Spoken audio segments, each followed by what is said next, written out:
Chapter 361. Are you doubting my resourcefulness?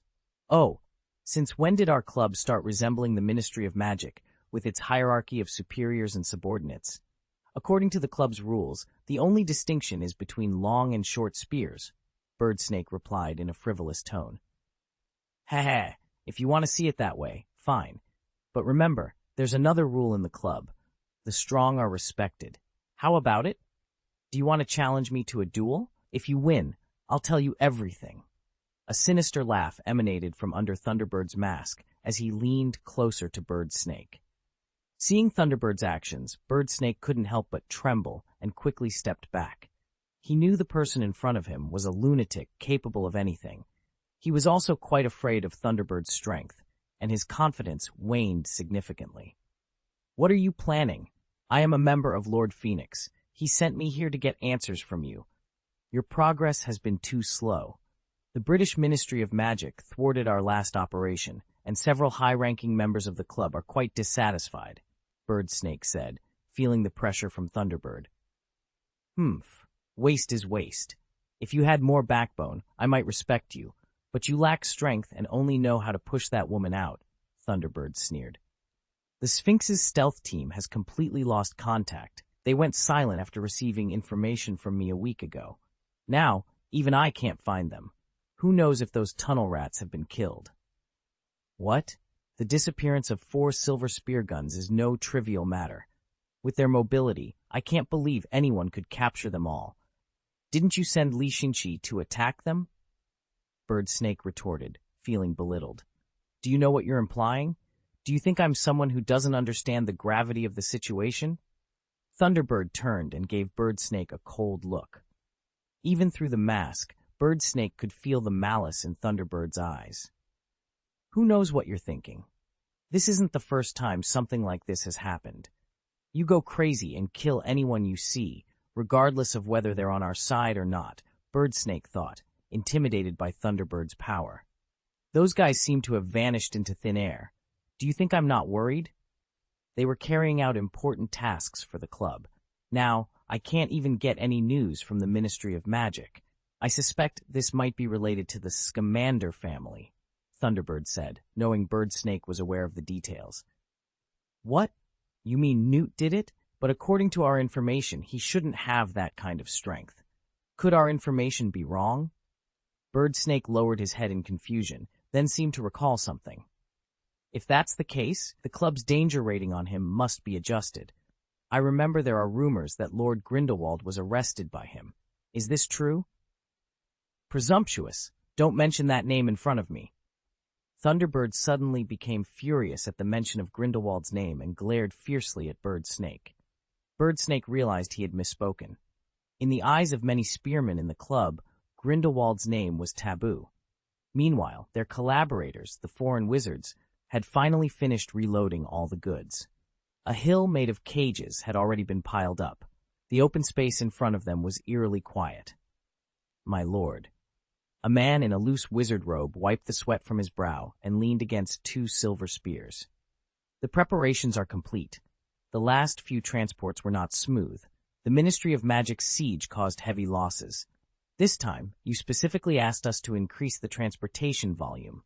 What we have here now is the inventory for the whole year. We should hurry up and transfer it. Oh. Seeing the man's nervous look, Thunderbird couldn't help but sneer. Don't worry. No one from the Ministry of Magic will disturb us this time. They're busy putting out fires elsewhere. We can transfer safely and boldly. This time, I will personally accompany the escort to ensure nothing goes wrong. What? Birdsnake, standing nearby, turned sharply at Thunderbird's words. What did you do? Master Phoenix said we should keep a low profile. You won't cause any trouble again, will you? If the Ministry of Magic gets wind of this, it could affect our progress in establishing the transfer station. Thunderbird snorted at Birdsnake's timidity. It's my task to establish the transfer station. I'm the person in charge here. I'm not afraid, so what are you afraid of? Besides, once this transfer is complete, we can operate in silence for the next 6 months. But, Birdsnake began, still uneasy, but Thunderbird cut him off. Nothing to worry about. Concentrating all resources to complete this operation is a plan agreed upon by the club. When I returned to headquarters, I made it very clear that after completing this delivery, we would have plenty of time to construct the transfer station. Are you doubting my resourcefulness? Boom! Before Thunderbird and Bird Snake could continue their argument, a violent thunderclap suddenly echoed in everyone's ears. In the sky not far from the smugglers and the two silver spears, a thundercloud appeared, shining with a dazzling silver light. Simultaneously, a group of people materialized around the crowd, divided into several clusters and scattered. As soon as they appeared, they launched an attack on the smugglers, throwing various amulets at them. The smugglers could only see spells flying towards them, accompanied by violent sonic booms and blinding flashes, leaving them disoriented. In that moment of confusion, several smugglers were knocked into the air. Many were affected by the sonic boom amulets and flash amulets, either stunned or temporarily blinded by the intense light, losing their ability to respond. What awaited them was an imminent saturation attack. It's an attack! You idiots, hurry up and organize your defenses. Misty clouds. Thunderbird, who had just been boasting to his subordinates about their safety, found himself surrounded. Furious, he barked orders to his team. End of this chapter. Chapter 362, The Ghoul Revives.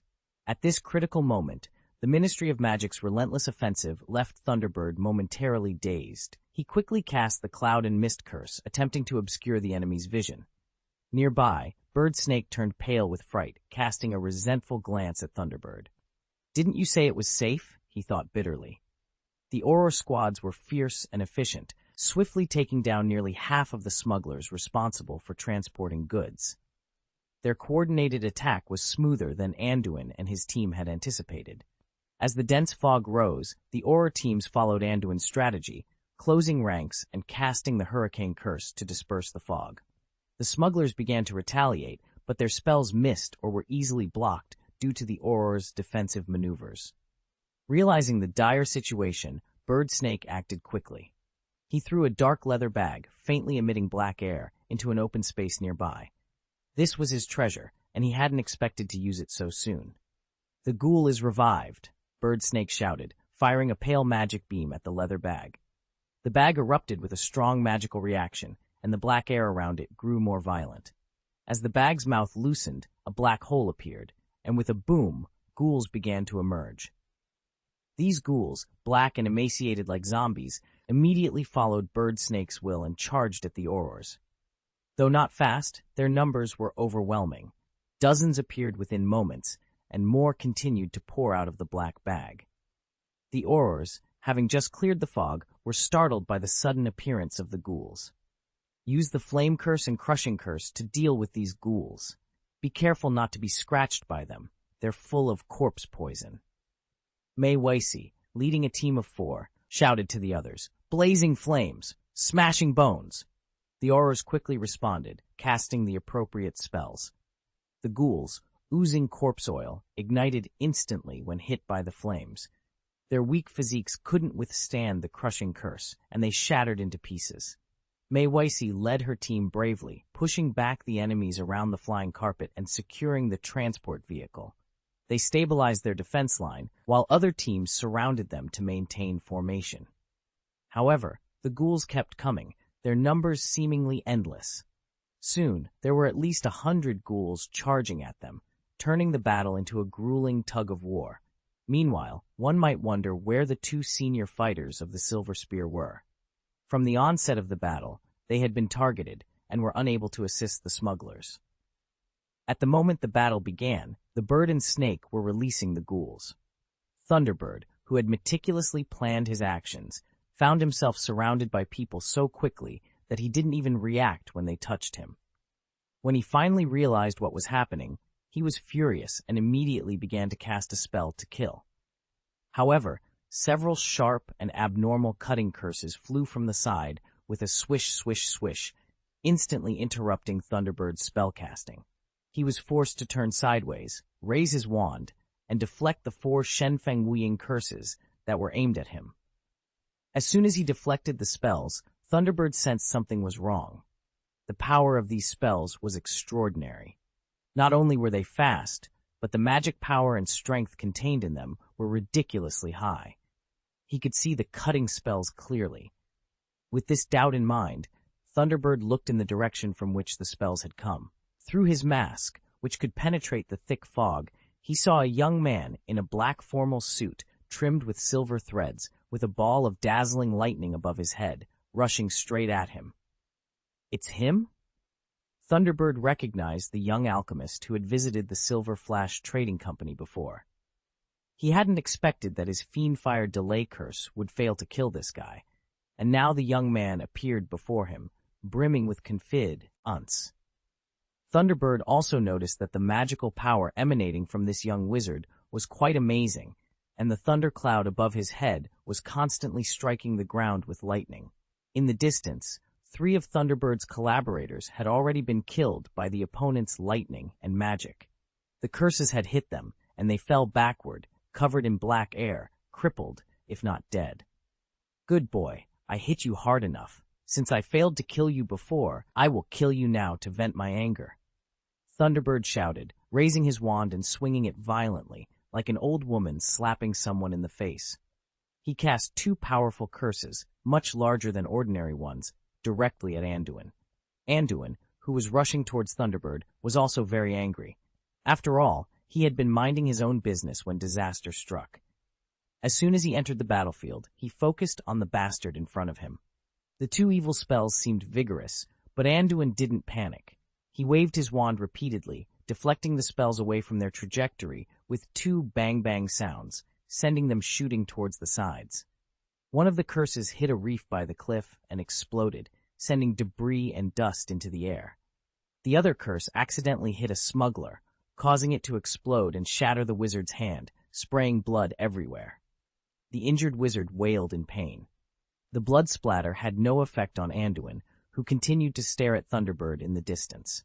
His eyes narrowed slightly, clearly surprised by the power of the 2 spells. In fact, when Thunderbird had dealt with Anduin's Shen Feng Wu Ying spell earlier, he had realized that the wizard in front of him was probably very powerful. Thunderbird hadn't held back at all and had used all his strength in the spells he cast.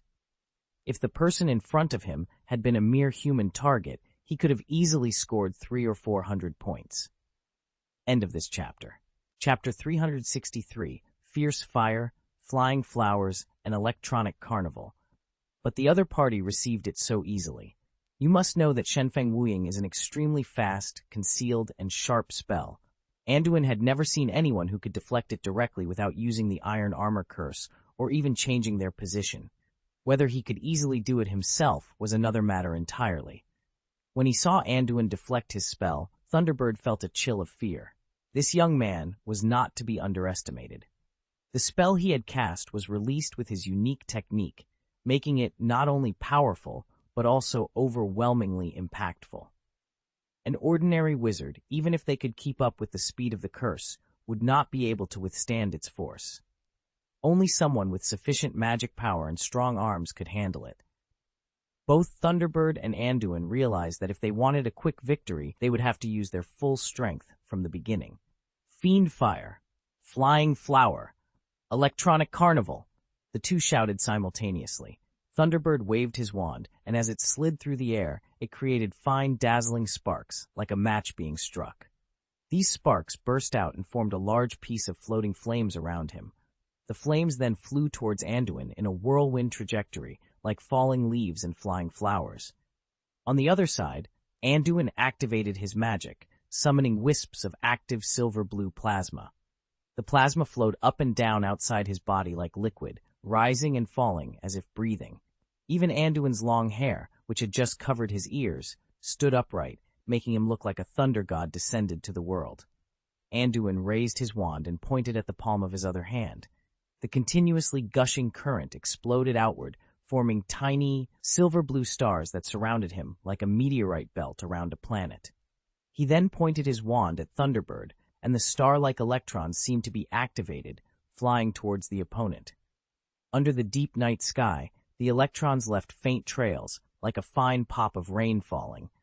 The flying flames formed by Fiendfire met the carnival electrons condensed by wild thunder in the air. It was like two Gatling machine guns spraying blue fire at each other, with the bullets seemingly finding their opponents consciously and colliding midair. For a moment, electrons and sparks turned and fought each other in the air.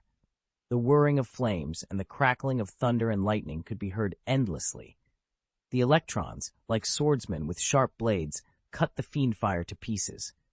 Even the almost unburnable fiendfire struggled to resist and was directly annihilated by the silver electric light. On the other side, the mighty fiendfire transformed into a beast, opening its ferocious mouth to swallow the electrons alive. The electrons rushed left and right in its belly, but could do nothing, eventually turning into nourishment for the fiendfire. Whether it was sparks wiping out electrons or electrons wiping out sparks, both could grow after eliminating their enemies. Tiny electrons could eventually grow into ball lightnings, and weak sparks could turn into ferocious beasts. The battle continued fiercely. At this moment, Thunderbird and Anduin were like two generals, locked in a deadly duel. On the battlefield, each commander focused intently on leading their respective elemental armies while simultaneously gathering magic power to replenish their troops. Their fierce duel, however, was causing collateral damage to the bird and snake nearby. The potency of their spells was immense, and the range of their elemental magic was vast. The battle between the two occupied a large area, and any newly summoned ghouls on my side were instantly obliterated by their lightning or fierce flames. Even the scattered sparks or stray electrons from their clashes inflicted significant damage on the ghouls. The proximity of their battlefield to the bird snake resulted in nearly half of the newly summoned ghouls being destroyed by the aftermath of their skirmish. Hyla they flaunted their power. I, a summoner, was caught in the crossfire. Thunderbird, your spell is too powerful, and my army of ghouls can't survive it. Can you change the battlefield and lure the opponent away? Otherwise, even if you win, the operation will fail because everything will be destroyed.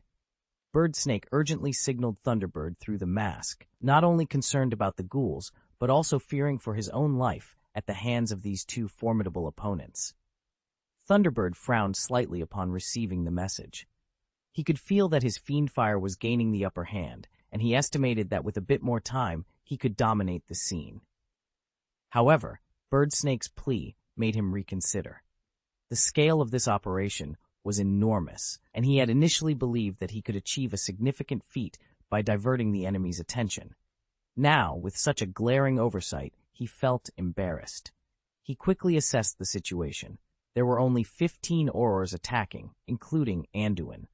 Although his side had lost nearly half of their manpower in the initial encounter, Birdsnake's ghoul army provided substantial support, making a swift victory possible. However, if they delayed any longer and the Ministry of Magic's reinforcements arrived, they would be doomed. Cursing under his breath, Thunderbird glared at Anduin. If it weren't for this guy holding him back, the Aurors wouldn't have been able to stop him. The Aurors were manageable, but Anduin's strength was extraordinary.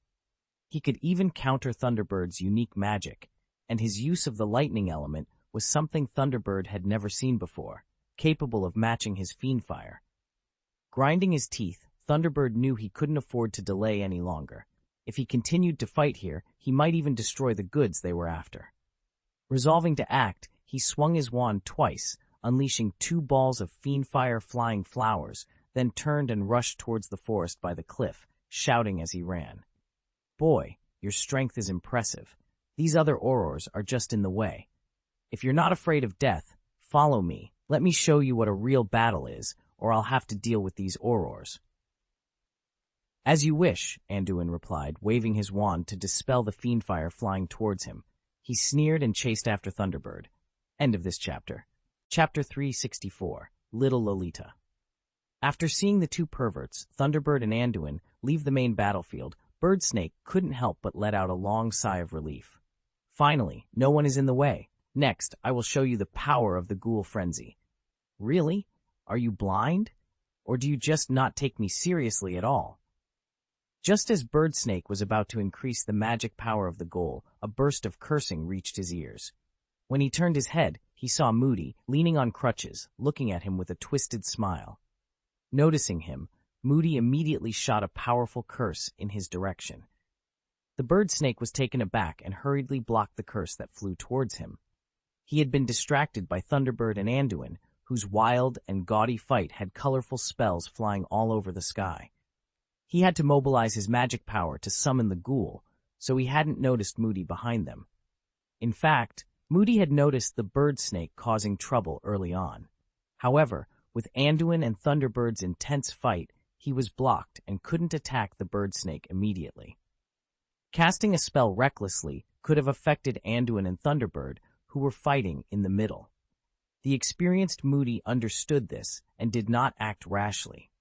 After seeing that the ghouls did not cause significant damage to the Aurors, he ducked aside and joined the fight against the smugglers.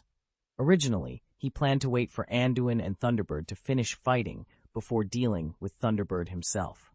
He recognized Thunderbird's extraordinary strength and doubted Anduin could handle it alone. But unexpectedly, Thunderbird took Anduin and ran into the forest. With no one blocking his way, Moody could now focus on the troublesome bird snake.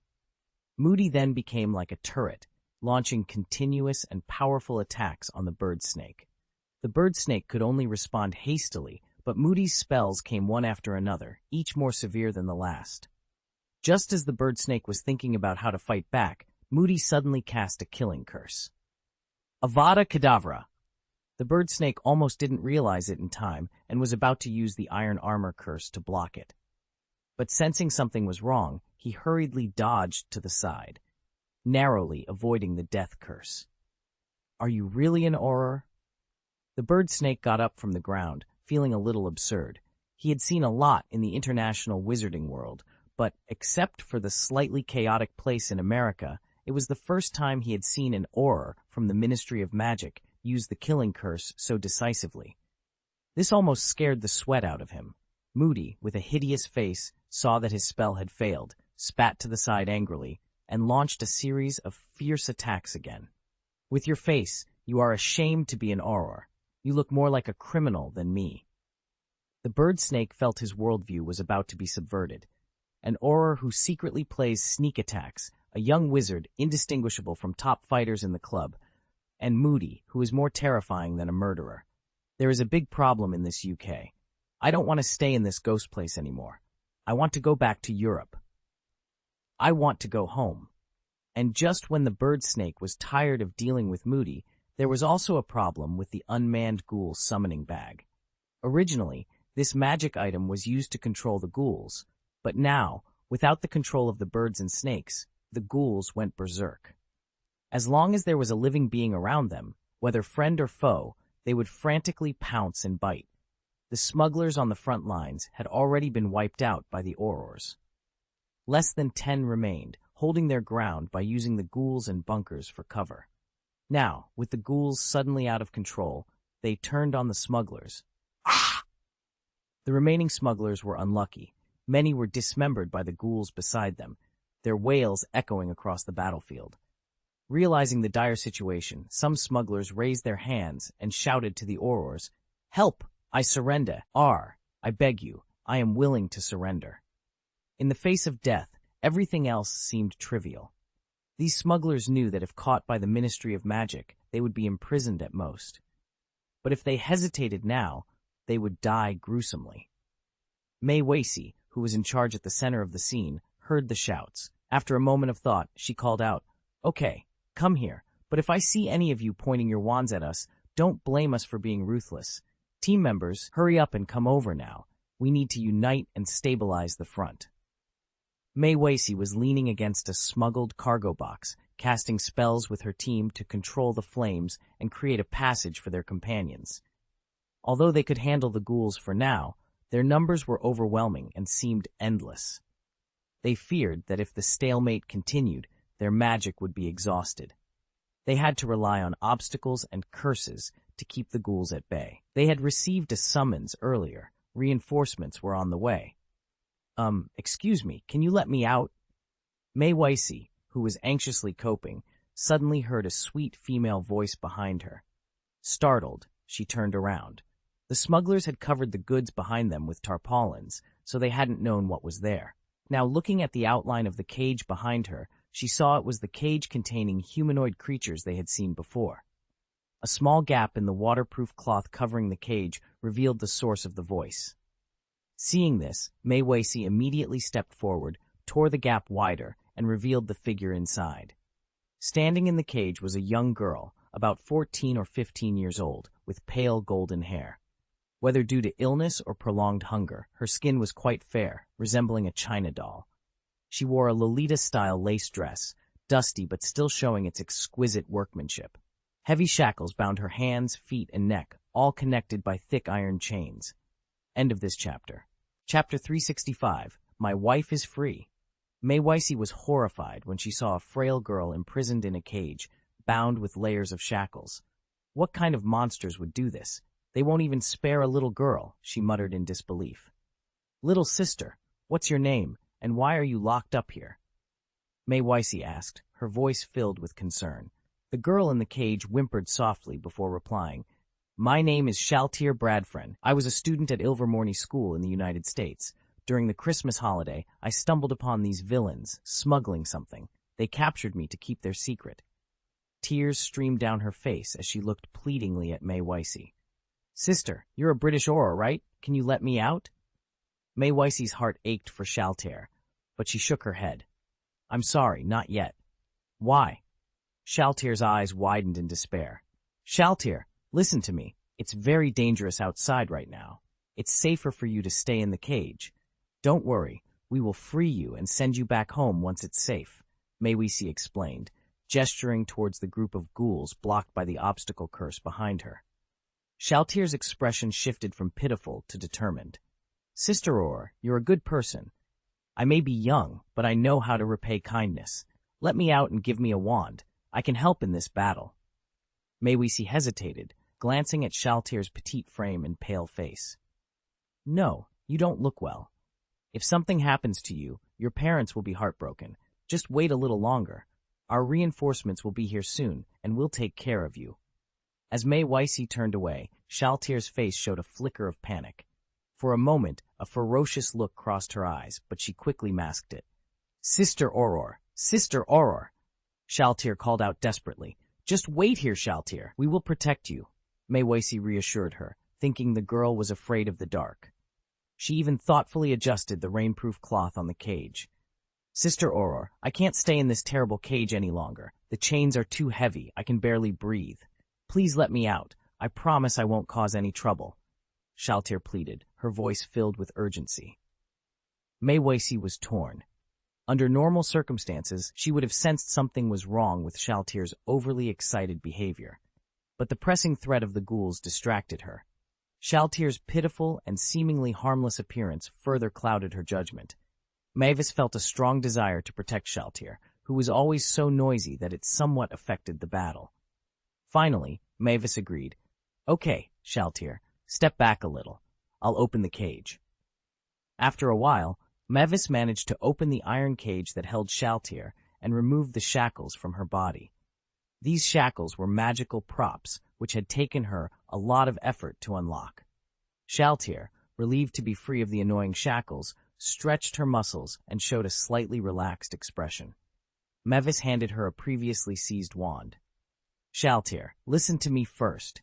Take your wand and stay behind me obediently. Remember not to run around at will, Mavis said softly, patting the dust off Shaltir's body. Yeah, Shaltir responded obediently, looking at Mavis with tenderness.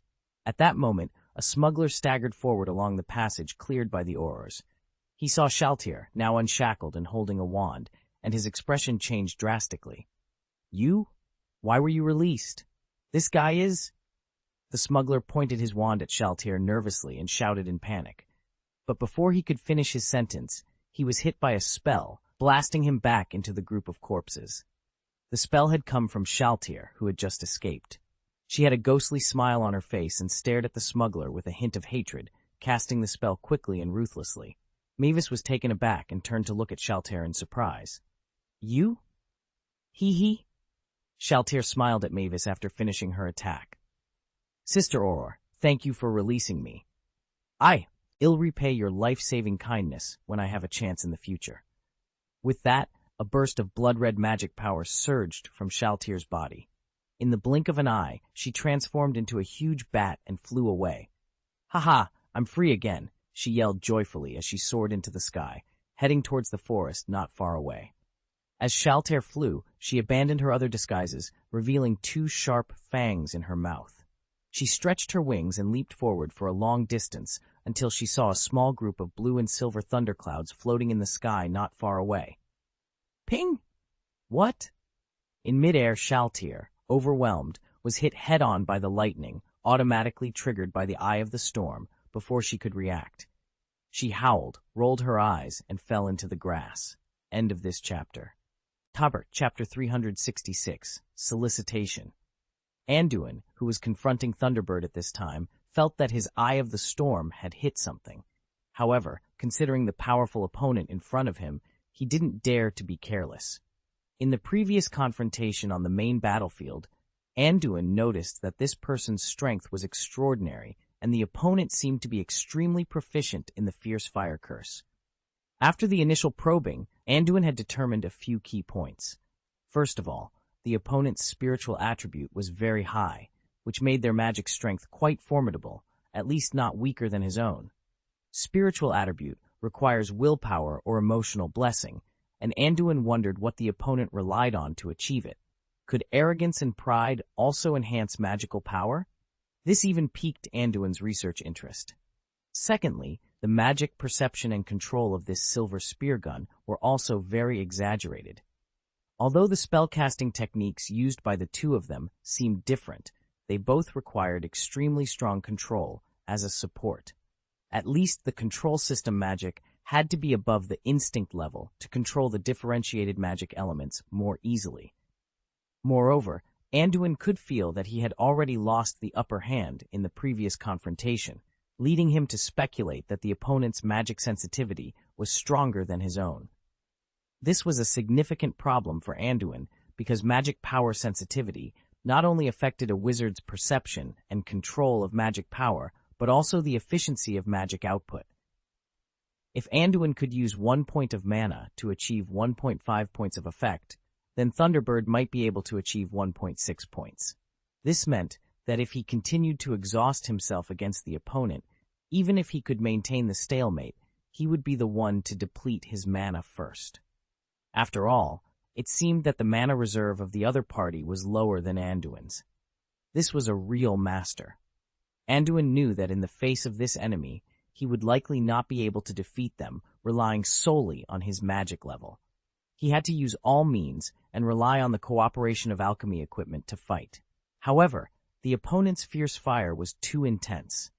Using throwing alchemy equipment directly might not be effective, so he had to deploy carefully, preferably to interfere with the opponent's perception. But the opponent's mask had the function of vision enhancement, so ordinary thick fog wouldn't work at all. Then what should be done? Anduin quickly observed the surrounding environment. The area was relatively open, either an open space or some pine trees as thick as a person's arm with the treetops and the ground covered in snow. Snow? Maybe something could be done with that. Boy. Just as Anduin was carefully calculating his battle plan, Thunderbird on the opposite side chuckled and shouted at him. "Don't waste your time. You can't be my opponent. Just now, I was merely toying with you. If we do it again, you will definitely die." Thunderbird looked at Anduin, gradually returning to his high-spirited attitude. "Oh," Anduin chuckled in response. "Really? Then why didn't you kill me on the spot just now? Or are those goods shipped from thousands of miles away, just a drop in the bucket to you, and you have the time to talk nonsense with me?" "Humph," Thunderbird snorted coldly. "I didn't want to kill you directly.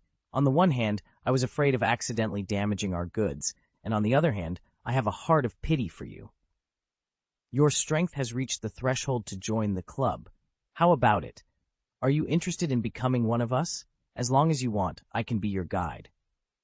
Anduin's mind raced as he listened to Thunderbird's proposition. He couldn't help but feel a mix of amusement and disdain. "What are you thinking, spouting such nonsense?" he thought to himself. "I have wealth, connections, and a promising future. Why would I throw all that away to become a criminal with you?" Despite his internal skepticism, Anduin decided to play along to gather more information and buy some time. Oh, you're just an organization known for smuggling, with an unknown origin. I've never even heard of this so-called club. Do you really think a few words will convince me to join? That's quite presumptuous, Anduin said, using a provocative tone. Thunderbird laughed arrogantly, clearly falling for the bait. You island-dwelling clowns know nothing. Our silver spear is renowned across the European continent, with a history spanning hundreds of years. To call us unknown is sheer ignorance. And smuggling? That's just...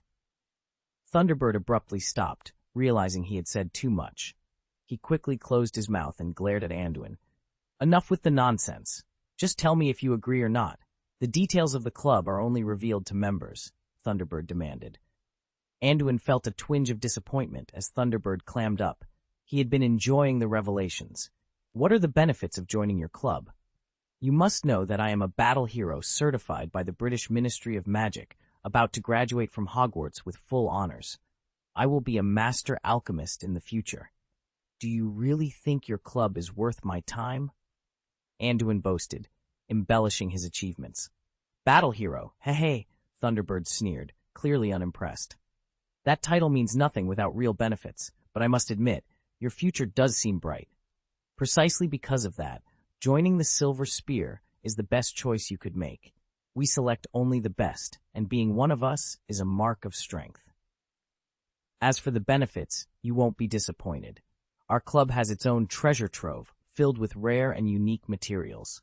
Prove your worth, and you can access various secret methods and alchemy materials.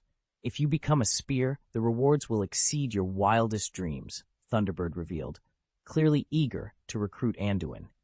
Anduin listened intently, intrigued by the information about the Silver Spear. It was rare to find wizards who were so forthcoming, even within the club. He knew he had to tread carefully, but the potential benefits were tempting. Chapter 367, Yan Blade. Oh, after joining you, it will be full of benefits. Don't you need to fulfill any obligations? Anduin's curiosity about the Silver Spear was growing. Of course, what intrigued him the most were the various precious materials and information it contained. Of course not. How could you ask such a naive question? Thunderbird shook his head contemptuously. But compared to the benefits you get, those obligations are extremely easy for you. In the club, as long as you sign a confidentiality contract and complete the assigned tasks on a regular basis, you will earn merits that can be exchanged for materials or information. The more you work, the more you get. If you can reach such heights, you probably don't want to be imprisoned on this small island. We have never rejected the strong with ambition and are good at discovering and cultivating talent. You are different from those useless wastes. Mixing with them for too long will only make you ordinary. Only we can show you a wider world. Thunderbird's enthusiasm grew as he spoke, even opening his arms to Anduin in a welcoming gesture. Oh? Anduin raised his eyebrows in surprise. It seemed this guy was really optimistic about him. But this bastard who dared to set fire to his house, Anduin just wanted to send him to see Merlin. For those of you who sneak around with your tails between your legs every day and are like rats crossing the street in various countries, how dare you call yourselves strong? It seems that the title of a strong man is really cheap for you. Anduin's sarcasm was sharp and unyielding. Thunderbird's expression gradually darkened. He realized that Anduin had no sincerity at all and was merely stalling for time. If you don't eat the toast, you're asking for death. Thunderbird, furious at being tricked by a kid, let his magic power boil instantly. Fiendfire, blazing arrow.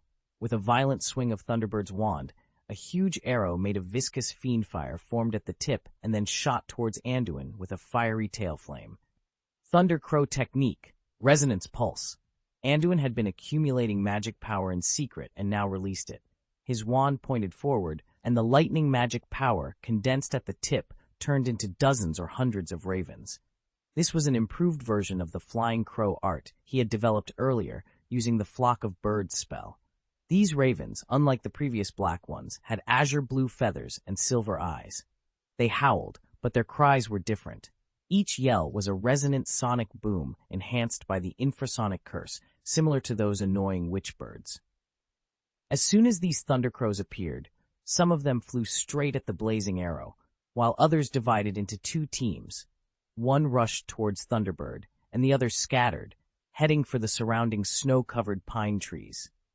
The thundercrows that pounced on the pine trees howled to their heart's content, shaking off the snow and creating a flurry of falling and flying snowflakes that tried to obscure the vision of the two combatants. This added a slightly bleak atmosphere to the battle. At the center of the battlefield, the thundercrows facing the blazing arrow were not opponents at all. Several ravens were pierced through by the arrow in an instant. However, the ravens were imbued with wild thunder, and under continuous suicide pounces, the arrow was still. The Thunderbird watched the thundercrows rushing towards him with a contemptuous smile. He casually lifted his wand and unleashed a wide-range spell, 1,000 bullets. These magic projectiles, guided with precision, targeted each thundercrow, piercing through several of them in an instant. The thundercrows didn't even have a chance to use Rent's pulse to affect the Thunderbird. However, some of the thundercrows exploded before the magic bullets reached them, bursting into dazzling rays of light or emitting streaks of black magic fluctuations. It turned out that Anduin had secretly hidden talismans and dark talismans within the thundercrows when he cast the spell. He knew that directly throwing these charms would have no chance of hitting the opponent, so he resorted to this method. If it worked, great. If not, it was worth a try. The Thunderbird seemed momentarily affected by the talismans, standing there dumbfounded. Seizing the opportunity, Anduin quickly cast 2 spells and Cluster Lightning. Just as the 4 spells were about to hit the Thunderbird, he shouted, "Fiendfire, Yan Blade!" The Thunderbird swung his wand in a circle, creating a massive flaming blade over 10 meters long, entirely made of fiendfire. The fiery blade instantly disintegrated Anduin's spells. "Little brat, you have completely pissed me off," the Thunderbird roared. He pointed his right hand, holding the Yan blade, towards the ground and raised his left hand to his face, pulling off his mask to reveal his furious expression. He had shown his face to Anduin before, so there was no hesitation in doing it again. This time, he wanted Anduin to feel his genuine anger. "It's been years since anyone dared to use such rubbish in a duel with me. This is not only an insult to me, but also to the duel itself. Do you think you can rely on this mere endless darkness to break the mind of a duelist?" He sneered. "Garbage is garbage. I was wrong to think that someone who relies on these foreign objects in a duel could inherit the will of the silver spear. Little devil, I will show you the wrath of a duelist. Die with me." Thunderbird roared, raising the massive fiendfire blade with both hands and slashing down fiercely. The giant blade, now over 10 meters long, descended upon Anduin with an overwhelming sense of pressure. The fiery blade split the air, snow, and even the ground, boiling everything it touched. Within the magma-like blade, ghostly faces could be seen, howling in torment. End of this chapter. Chapter 368, Thunder Whip. Facing Thunderbird's berserk attack, Anduin knew that a direct confrontation would only lead to his defeat. The fire blade wielded by Thunderbird could extend and retract at will, making retreat impossible. In a flash, Anduin activated the phase shoes on his feet, swaying at high speed to dodge to the left. "Heh! Is the donkey at the end of its tether?" Thunderbird sneered upon seeing Anduin's evasive maneuvers. He swung the fire blade horizontally and pulled it vigorously, sending the tens of meters long blade sweeping towards Anduin's direction. The God's Edge shadowless curses aimed at Thunderbird were effortlessly destroyed by the sweeping fire blade, unable to affect him in the slightest. "Ha ha ha! Run away! Run away! The space here is blocked by the jammer on your body. You can't use apparition. Let's see if your legs are faster than my flames." Thunderbird's face twisted with a tyrannical expression as he frantically waved the giant blade. The fire blade, formed by fierce flames, cut through trees, melted snow, and turned the area behind Anduin into a sea of flames. The approaching fire waves resembled a monstrous tsunami, creating an overwhelming sense of oppression. Anduin ran in an arc with Thunderbird at the center, circling around him. He realized he couldn't retreat any further. The traps he had set were still some distance away. If Fiendfire ignited the surrounding area, it would be troublesome. Although Anduin had been buying time, It was now or never.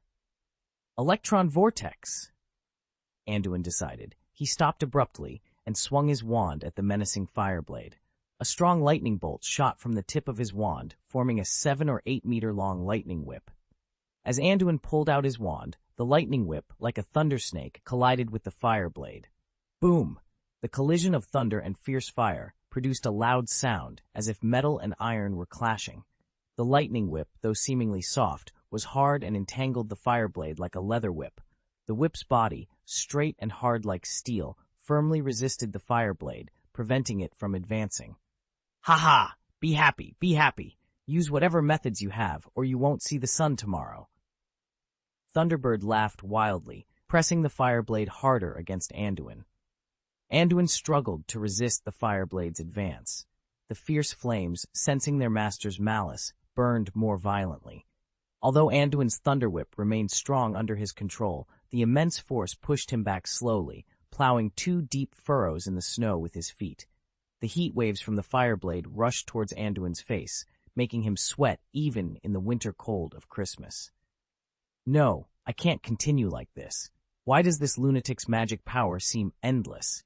Anduin gritted his teeth and squatted down lightly, sinking his center of gravity. Anduin harnessed the force of gravity, then suddenly exerted power through his waist, arms, hips, and legs simultaneously, flicking the thunder whip upwards. This action immediately pulled Yan Ren into the sky. Anduin quickly regained his breath, rushed towards the Thunderbird with a swift movement, and viciously lashed out with the thunder whip. The whip's head, glowing with dazzling lightning, transformed into a silver snake's head, aiming at the Thunderbird and striking fiercely. As Yan Ren was elevated, the fire knife he had transformed into was too large, and its moving radius too long, causing Li Juren's flexibility to deteriorate. Maintaining such a form would make it difficult for him to cope. However, Thunderbird did not panic. He smiled contemptuously, shook his experienced right hand, and the Yan blade, originally tens of meters long, shrank down to several meters. He calmly met the serpentine thunder whip's attack. These 2 magical weapons, composed of primitive elemental runes, clashed fiercely again. This time, it was not a tug-of-war, but more like 2 rangers engaging in hand-to-hand combat with cold weapons. At this moment, Thunderbird resembled a deranged murderer or a drunken lumberjack, repeatedly slashing down with his sharp fire knife, performing the New Year's greeting swordsmanship on the spot. For Anduin, melee combat was his best and favorite fighting method. Facing Thunderbird's crazed approach, Anduin merely smiled coldly and staggered his steps, using his body skills to dodge the attacks. When Anduin saw an opportunity, he quickly leaned over and swung the whip, aiming for Thunderbird's lower body. Thunderbird, who was about to slash down, was startled and quickly stopped his attack, retracting the knife and swinging it sideways to block. But Anduin's moves changed again. With a flick of his wand, the lightning whip that had swept from a low position instantly rose and fell like waves. The horizontal attack passed through Thunderbird's swing, and the whip's head immediately rose, tracing a strange arc that pierced Thunderbird's right cheek. Thunderbird, having already swung his saber down, found it too late to raise his saber in defense. Realizing the danger, he quickly rolled to the left, narrowly avoiding a headshot from the thunder whip. Although Thunderbird's side roll allowed him to avoid the immediate danger, it also made him lose the initiative to attack, akin to losing the upper hand in a chess game. Seeing this, Anduin did not hesitate. He immediately waved his thunder whip, launching a relentless offensive against Thunderbird. The thunder whip, under Anduin's control, moved like a flexible poisonous snake, chopping, sweeping, pointing, stabbing, slashing, and entwining. Under this continuous assault, Thunderbird lost his previous aggressiveness and could only dodge left and right, barely parrying with Yan Blade. End of this chapter. Chapter 369, Spider Mine. At the same time, under Anduin's relentless pressure, Thunderbird found it increasingly difficult to maintain his composure. Fortunately, as a dueling master, he possessed excellent footwork, allowing him to retreat slowly and with some measure of grace. It wasn't that he didn't want to dodge to the sides, but Anduin's attacks were so dense that the space on either side was completely blocked. Thus, Thunderbird could only retreat backward, parrying awkwardly. Damn it! Thunderbird thought, feeling his frustration boil over. He couldn't understand why Anduin, who had been on the defensive earlier, had suddenly become so aggressive in close combat. In terms of spell strength and magical power, Anduin was clearly inferior. So why was Thunderbird now the one being suppressed? Despite the pressure, Thunderbird remained calm. He knew his mana reserves were far greater than Anduin's, and he believed that Anduin's high-intensity attacks couldn't last long. Once Anduin's offensive slowed, Thunderbird planned to show him what true power looked like. But just as Thunderbird was contemplating his counterattack, he felt something underfoot. Boom! A series of violent explosions erupted beneath Thunderbird's feet as he dodged backward. The 3-meter radius around him seemed to be bombarded from above, with snow and smoke rising several stories high and spreading outward. Anduin, witnessing the scene, knew that his trap had been sprung. He had used ravens and flying snow to obscure Thunderbird's vision and confuse the battlefield. This chaos allowed him to secretly place several magic spider mines on the ground.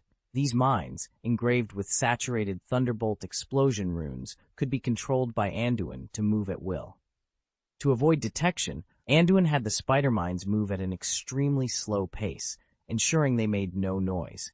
He also strategically positioned them behind Thunderbird to increase the success rate.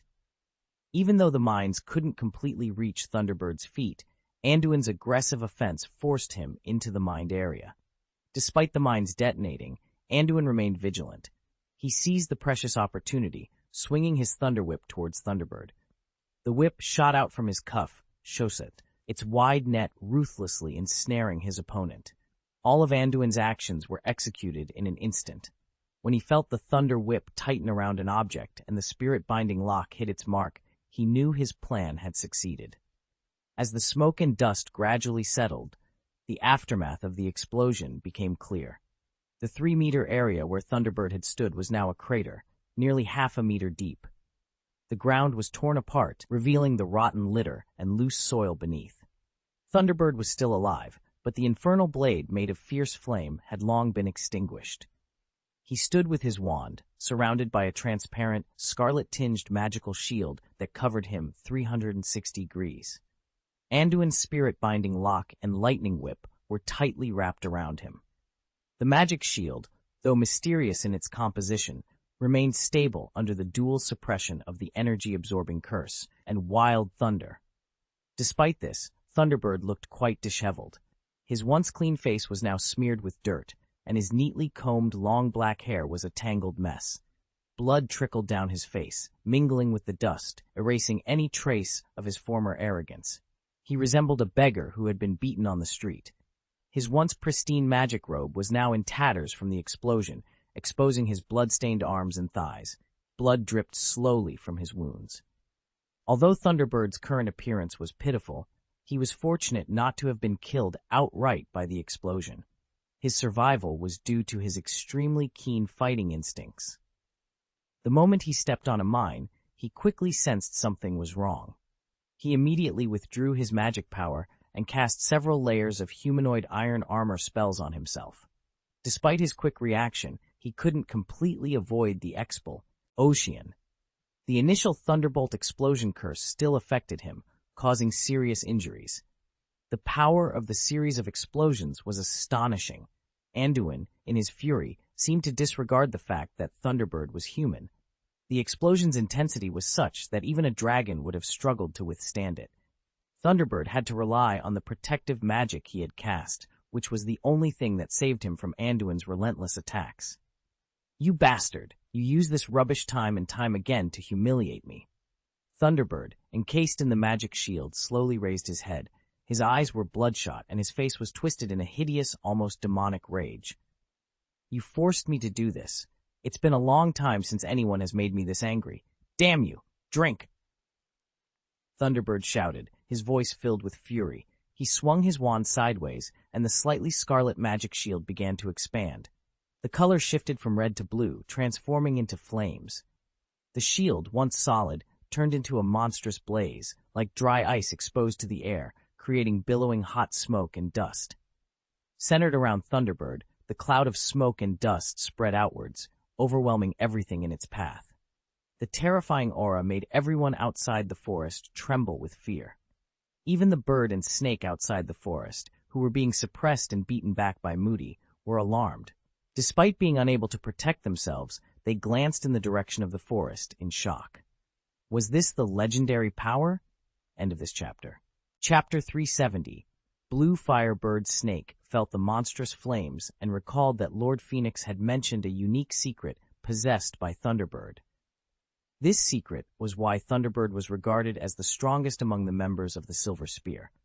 How could someone force him to use that power? What happened in the forest? Bird Snake was frightened and flustered. He had thought that despite the setbacks, even though he was surrounded by aurors, there was still hope.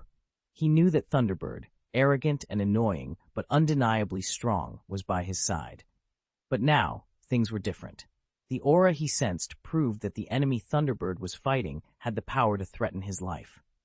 Could it be that Dumbledore had arrived in person? Bird Snake, prone to wild thoughts, couldn't help but consider this possibility. But as he was lost in thought, he suddenly felt a sharp pain followed by numbness. He realized his consciousness was gradually separating from his body.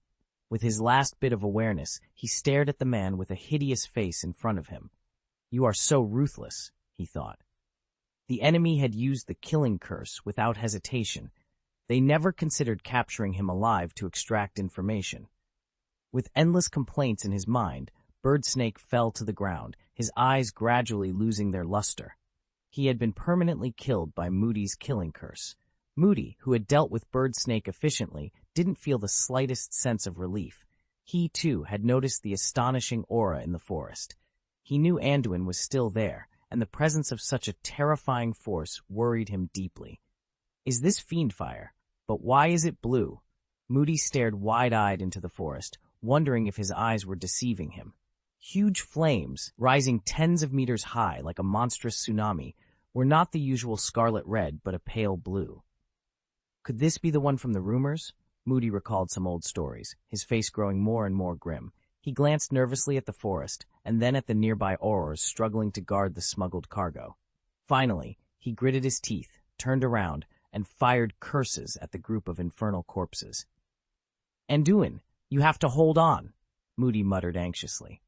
After some consideration, he decided to prioritize supporting the aurors around him.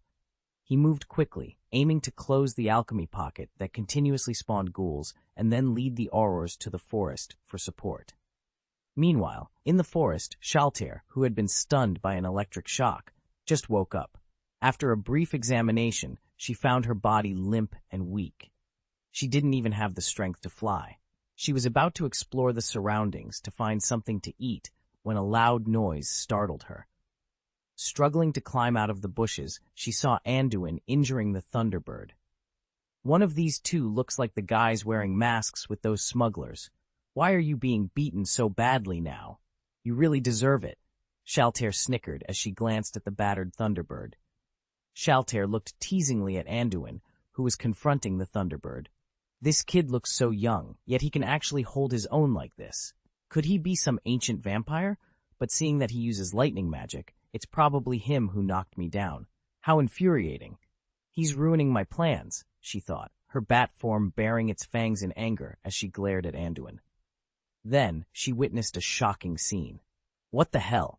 Shaltair watched as the Thunderbird erupted with an astonishing aura, blue fiend fire expanding around it. She felt a chill run down her spine. What is this? Anduin, facing the Thunderbird head-on, felt the surge of magic power more directly. Realizing that this move was beyond his ability to counter, he immediately cut off the supply of magic to his Thunder Whip. He didn't even have time to lament the destroyed spirit-binding lock before casting the apparition spell. To his dismay, the spell failed.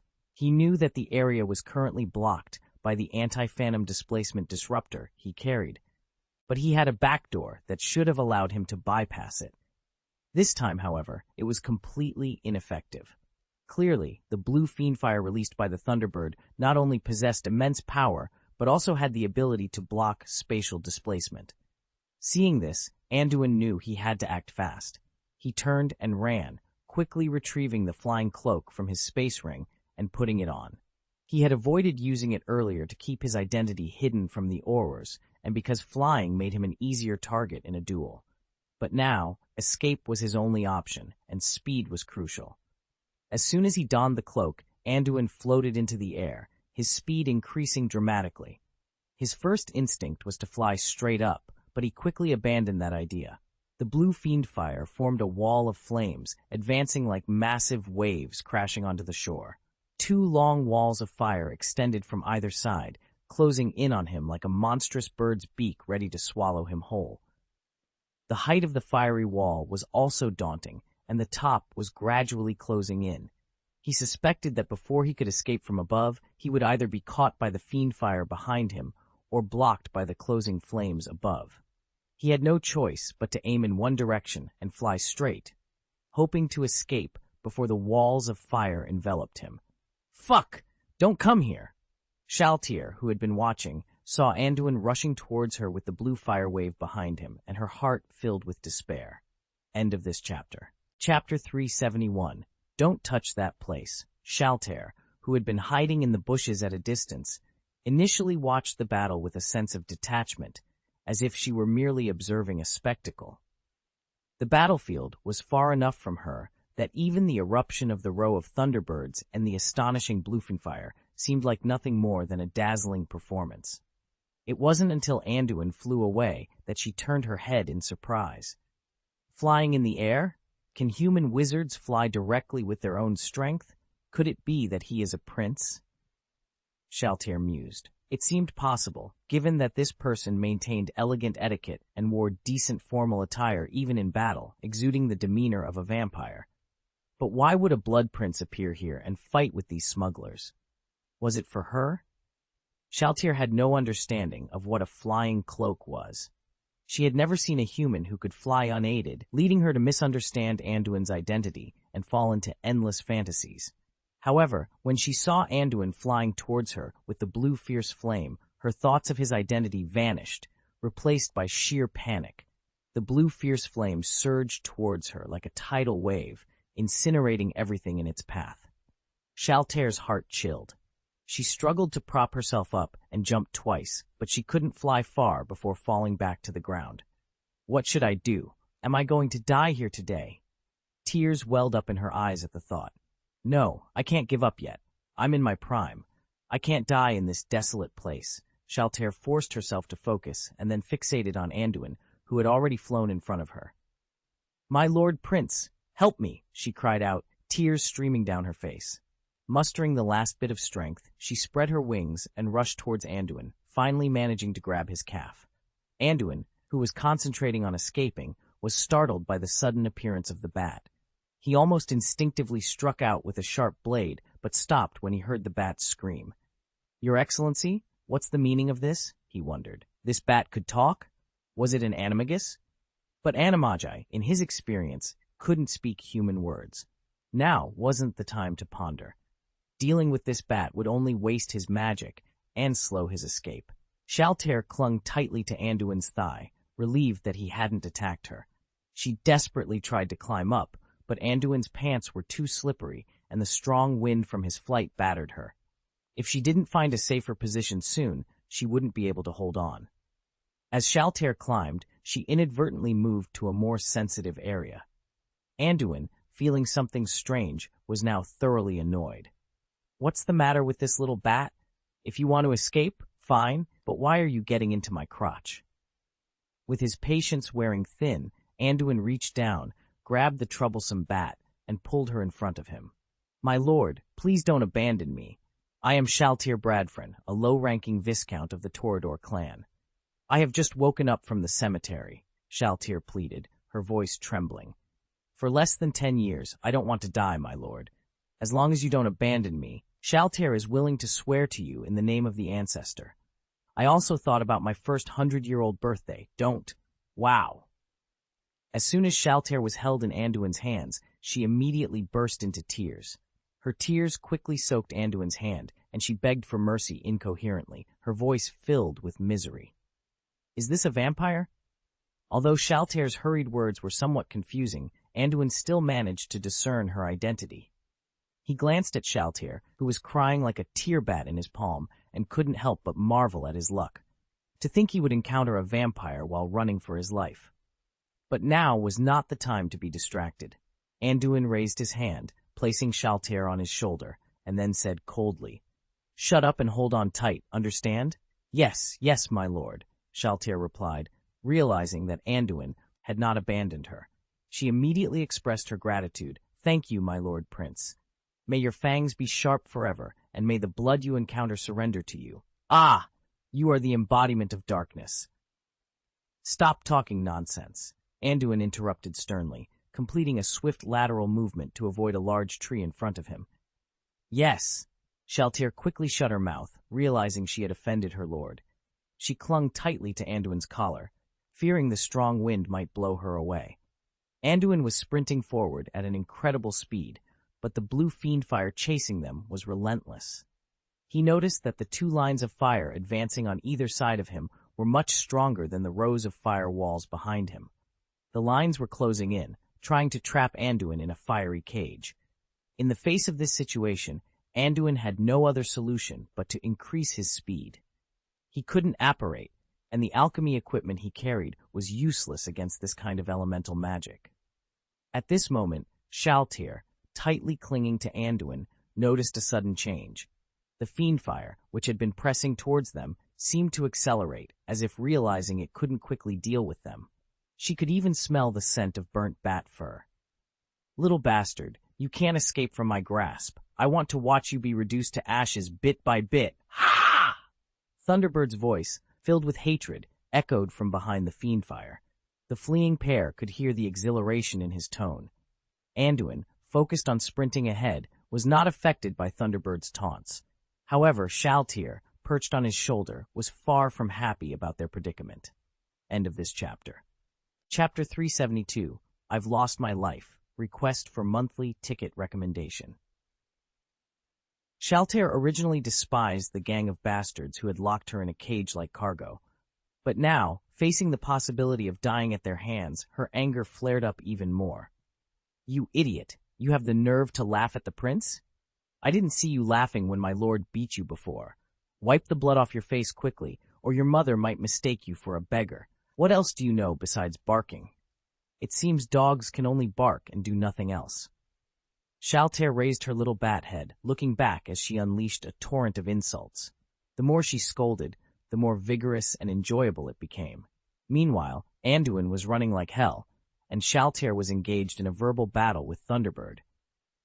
Thunderbird, who was closely chasing behind, was stunned for a moment after hearing Shaltir's rapid-fire insults. It took him a few seconds to process her words. When he finally did, his face turned an ugly shade of red, clearly showing that Shaltir's words had hit a nerve. The speed of the fiendfire wall behind them increased slightly. Shaltir was taken aback by this reaction. She hadn't expected Thunderbird to be so easily provoked. Seeing his anger, she couldn't help but shrink back in fear. "Shaltir, keep cursing." Anduin, who was concentrating on flying ahead, tilted his head and said. He hadn't expected Shaltir's insults to be so effective, but it was a good thing. He had just noticed that while the speed of the firewall behind them had increased, the speed of the firewalls on both sides had slowed down. He wasn't worried about the fiendfire behind him, as there was still some distance between them. The real trouble would be if the vertical walls of fire on both sides closed in.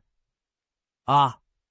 Shaltir didn't know what Anduin's plan was, but she was obedient to the Lord Prince who had saved her. She hadn't expected him to encourage her swearing instead of blaming her. "What's the matter with you, idiot? Are you in a hurry? Did you lose your defense because you couldn't do anything? Do you really want to tear us apart? I advise you to save yourself. After all, you don't have any brains. What if you overuse your brain and turn yourself into a fool?" Shaltir turned her head and started cursing again, her insults becoming more and more vicious.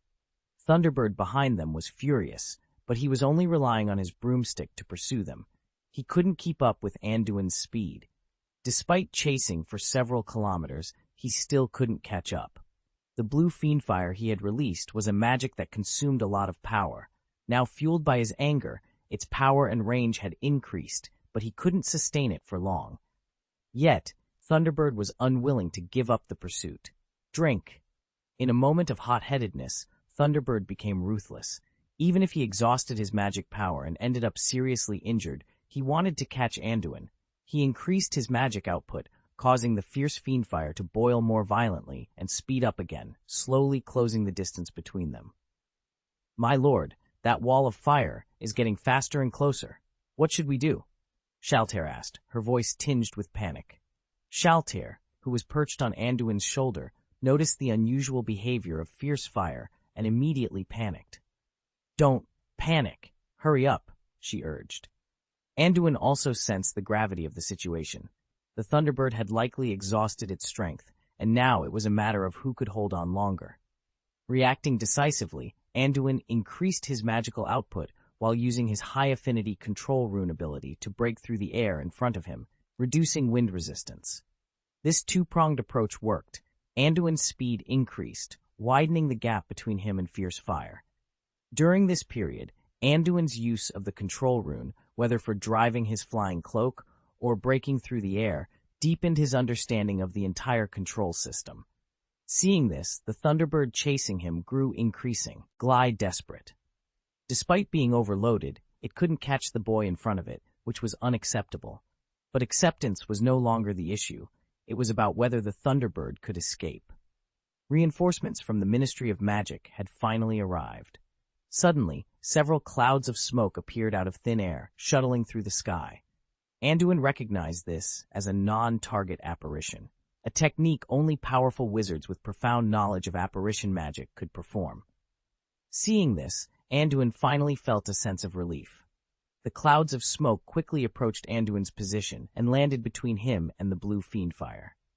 As the smoke cleared, Anduin saw the wizards who had arrived: Amelia, Director of the Department of Magical Law Enforcement; Bianca, Director of the Department of Management and Control of Magical Creatures; and the Scamanders.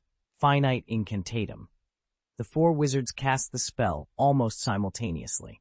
Their combined magical power created a powerful wave that resisted the blue fiendfire. After a few seconds of stalemate, the blue flames gradually extinguished, revealing the Thunderbird hiding behind the wall of fire. The Thunderbird had put on its mask again, but it was in a worse state than before. Its clothes were tattered from the strong winds during the chase, and it was drenched in sweat. It could barely stand, leaning on its knees for support. Clearly, maintaining such large-scale magic had taken a toll. Seeing that reinforcements had arrived, Anduin immediately flew towards them. Upon landing, he quickly took out a potion and drank it greedily. His body ached, and his magical reserves were nearly depleted. End of this chapter. Chapter 373, Escape. Shaltair, who had been lying on Anduin's shoulders, turned her head immediately after realizing they were finally safe. "Ha ha! You bastard, didn't you clamor for us to die before? Are you stupid now? Look at you. You look like a hairless rooster, more like a flobber caterpillar that just crawled out of a ditch." Shaltair's cursing was even more animated now, like a smug dog venting all her dissatisfaction and anger. It wasn't until Anduin, still panting from exhaustion, raised his hand and knocked on Shaltair that she finally closed her endless mouth. Although Anduin was amused by her tirade against the Thunderbird, her noise was giving him a headache. While Anduin was resting, the four people around him immediately dispersed and surrounded the Thunderbird. "The blue fiercefire. I haven't seen it for a long time. I didn't expect to meet you again here. Your identity looks very unusual," Newt said, glancing at Anduin's cloak and the bat on his shoulder before looking at the Thunderbird with great interest. "The remnants of the Silver Spear. Surrender now. Britain is not a place where you can do whatever you want," Amelia said, holding an activated anti-apparition disruptor and looking at the Thunderbird with a serious face. "Yes, you have nowhere to escape. Don't make trouble and force us to act." Bianca, the director of the Department of Management and Control of Mythical Creatures, shouted at the Thunderbird. It was clear that the two directors of the Ministry of Magic wanted to capture this guy alive, as he seemed to be a high-ranking member of the Silver Spear. Tina, who had also come to help, didn't say a word but pointed her wand at the Thunderbird. Anduin, observing the scene, shook his head in exasperation. "Why waste time talking? Just knock the opponent unconscious. Unfortunately, he was too tired to speak, and he felt too embarrassed to directly refute the friendly forces supporting him. Heh, ha-ha! The Thunderbird couldn't help laughing after hearing what the others said. The laughter grew louder and louder, eventually turning into a full-blown laugh. Your name is Anduin, right? I'm sorry. I haven't seriously remembered your name all this time. I didn't expect to fall into your hands today. The Thunderbird completely ignored the four wizards surrounding him and stared straight at Anduin in the distance. I lost this duel today. Although you used methods I despise, as a duelist, if you lose, you lose. I didn't expect that in this lonely overseas country there would be someone as strong as you. I naively thought that only Dumbledore deserved my respect in all of England. It seems my arrogance has caused me to suffer the consequences. The Thunderbird shook his head mockingly, finally facing his own failure. But, he raised his head again, there won't be a next time, Anduin. I've remembered you, and when we meet again, I will definitely redeem myself. The four wizards around him initially wanted to hear what the Thunderbird had to say, hoping he might reveal some information. But after hearing his words, they sensed something was wrong.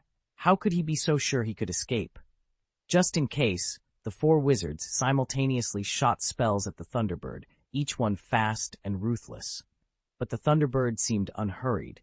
He pointed his wand towards his body, and soon an ordinary teacup emerged from his space equipment. He touched it lightly, and then disappeared into thin air. What? A portkey? How could he have such a thing? Amelia was shocked when she saw the other party fleeing in front of her. She never expected that he had a portkey in his possession. The methods of making portkeys are closely guarded by the Ministry of Magic. In the past, black market merchants occasionally provided portkeys, but after more than a decade of relentless crackdowns by the Wizarding International, they have all but disappeared. In the distance, Anduin turned pale with fright. He had managed to exhaust this opponent to the point where he almost lost his ability to resist. Yet, despite knowing the other party was about to escape, these wizards could do nothing to stop him? Could they not have used a levitation or flying charm to snatch the teacup away? Or interfered with his mind using high-intensity legilimency? Instead, they only knew how to shoot a few ballistic stun spells. Their decision-making was far too rigid. Anduin felt so frustrated that he almost couldn't hold back a mouthful of old blood. If he wasn't so exhausted, would he have let this guy escape right in front of him? Thunderbird was formidable, both in combat awareness and personal qualities as a wizard. This was the first time Anduin had encountered a wizard he could hardly defeat, especially one who was his enemy. Knowing he had come so close to catching him only to fail was infuriating. Anduin, are you all right? After confirming Thunderbird had escaped, Amelia and Bianca approached Anduin. They could hardly believe the young man in front of them had managed to escape the blue fire. Director Burns, I'm fine. Thank you. If you hadn't acted in time, I don't think I would have escaped from Shengtian so easily. That guy's code name is Thunderbird. Moody and the others are still fighting smugglers at the seaside. There's also a silver spear gun. I don't know how they are doing now. If possible, hurry up and support them. You should be able to find them by following the traces of the fierce fire. Although Anduin was frustrated that they had let Thunderbird escape, he remained polite, acknowledging that they had saved him. He was also worried about Moody and the others and hoped they could rush over to help. Don't worry, the Auror team led by Scrimger is already on their way to support. We sensed a powerful magical reaction here, so we came immediately. I just received a summons from Moody. They are safe now, Amelia reassured him. She was impressed that Anduin still cared about others despite his injuries. That's right, you should rest here first. Amelia and I will clean up the flames along the way.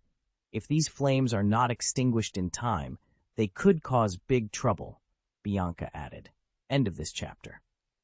Chapter 374, Firefighting. At this time, many fiend fires were still burning in the forest, hundreds of meters away from the group. Although the power of these fiend fires had declined after the Thunderbird disappeared, they were still surging fiercely. Due to the special black magic properties of these fiendish flames, dozens of strange beasts of different shapes had been transformed, and were now raging in the forest. Faced with such a situation, it was imperative to act quickly. If these fiery flames spread further, the consequences would be unimaginable. Fortunately, there were no Muggle activities in the area. If Muggle casualties were caused by magical accidents, it would be a significant problem for the magical community. Amelia and Bianca couldn't help but frown at the ever-spreading fiendfires. Under the current circumstances, relying solely on fiendfire's countercurse to eliminate them might not be sufficient to keep up with the speed of the flames' spread. "Mr. Scamander, I may have to trouble you with these fiendfires," Amelia said, moving to Newt's side.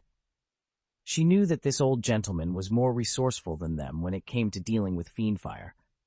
"I'm so happy. It seems that the damage caused by that silver spear is quite amazing. I haven't seen such a spectacular scene in many years." "Fortunately, no one has been injured so far," Newt replied. He and Tina had been busy with their own affairs at home, but there was always a team of aurors in charge of protecting them. After today's big incident, Scrimger, who led the team, received the news immediately. Upon learning about the large-scale smuggling of magical animals, Newt, as a well-known magizoologist who loved magical animals, and given his previous grievances with Silver Spear, naturally expressed his desire to follow up and take a look. The aurors, along with Newt and Tina, used the Flu Network and Apparition to arrive at the place where the magical animal smuggling was cracked last time. The aurors then used broomsticks to rush to the destination, while Newt, Tina, and the two drivers, proficient in Apparition, decided to go to the destination first. They did not expect to meet Anduin on the way. At this moment, Newt took out a metal water jug. Anduin had seen this item at Scamander's house before. It seemed that the silver spear that attacked Newt and Tina last time also used fiendfire. It's also a coincidence. Dealing with fiendfire is my strong point. I remember that Mr. Dumbledore specially gave this to me because of the blue fiendfire that left me with a lot of psychological shadows," Newt said while unscrewing the lid of the pot. He murmured to himself and then laughed dryly at the people around him. "Sorry, old people just like to be long-winded." As soon as he finished speaking, a large ball of clear water spewed out from the kettle in his hand, shooting high into the sky like an underground fountain. Judging by the amount of water coming out, it was impossible to believe that it came from a small kettle. Obviously, there was magic at work in it. After the clear water splashed out, it immediately turned into transparent horses, galloping towards the fiendfire in rows.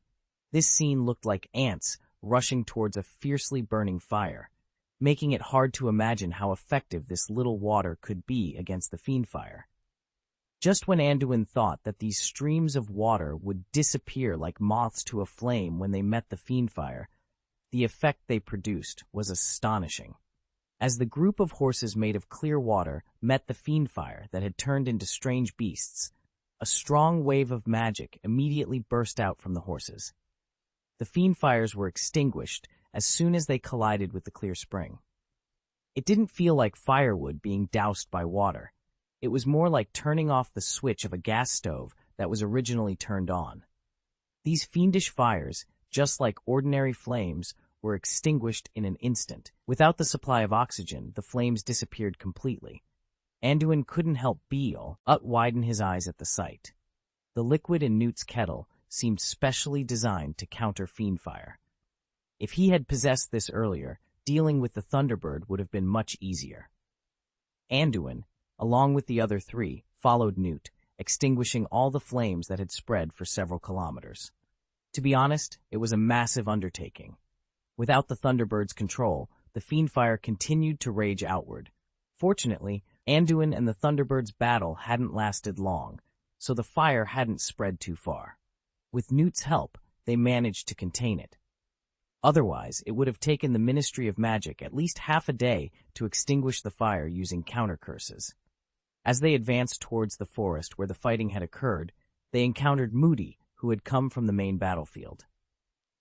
The aurors at the smuggling scene had quickly dealt with the raging corpses once reinforcements arrived. Moody, concerned about Anduin, had flown over on his broomstick. Upon seeing Anduin with the other wizards, he finally breathed a sigh of relief and landed beside them. "Anduin, thank God you're all right. The strength of that Thunderbird was truly astonishing.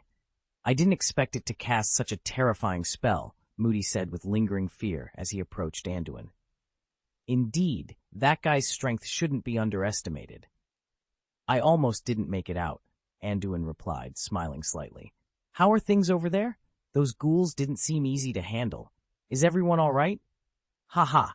Thanks to your tactics, we managed to eliminate almost half of the smugglers at the start of the battle. Not only is everyone safe, but we also secured the goods. However, in the heat of the moment, I didn't hold back. That silver spear left no survivors, Moody said, laughing heartily. He then glanced around. What about the Thunderbird? Did you manage to kill it? Anduin shook his head helplessly. It got away. What? Even with the support of the two directors and the Scamanders, you let it escape? Didn't you use the anti-apparition jammer? Moody asked, surprised and concerned about the potential future troubles. Sorry, Amelia interjected awkwardly. That guy had a portkey, which I didn't anticipate. I thought the jammer would be enough to capture him. A portkey? Those have been banned from circulation for a long time. It's one thing if he got one by chance, but if they have a way to make them, it could be a serious problem, Moody said, his face darkening at the thought.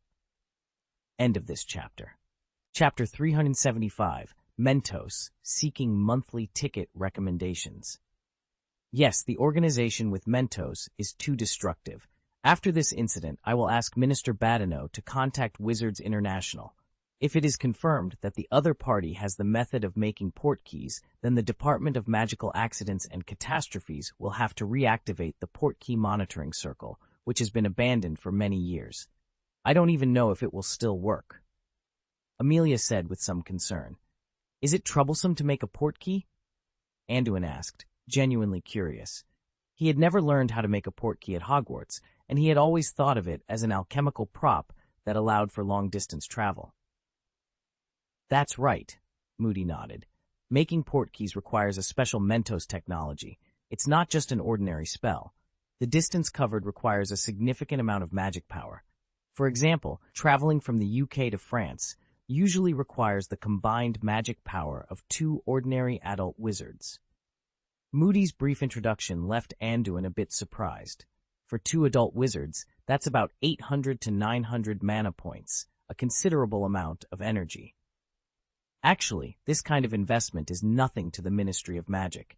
You must understand that if some wizards have enough portkeys, the borders of many countries would become meaningless.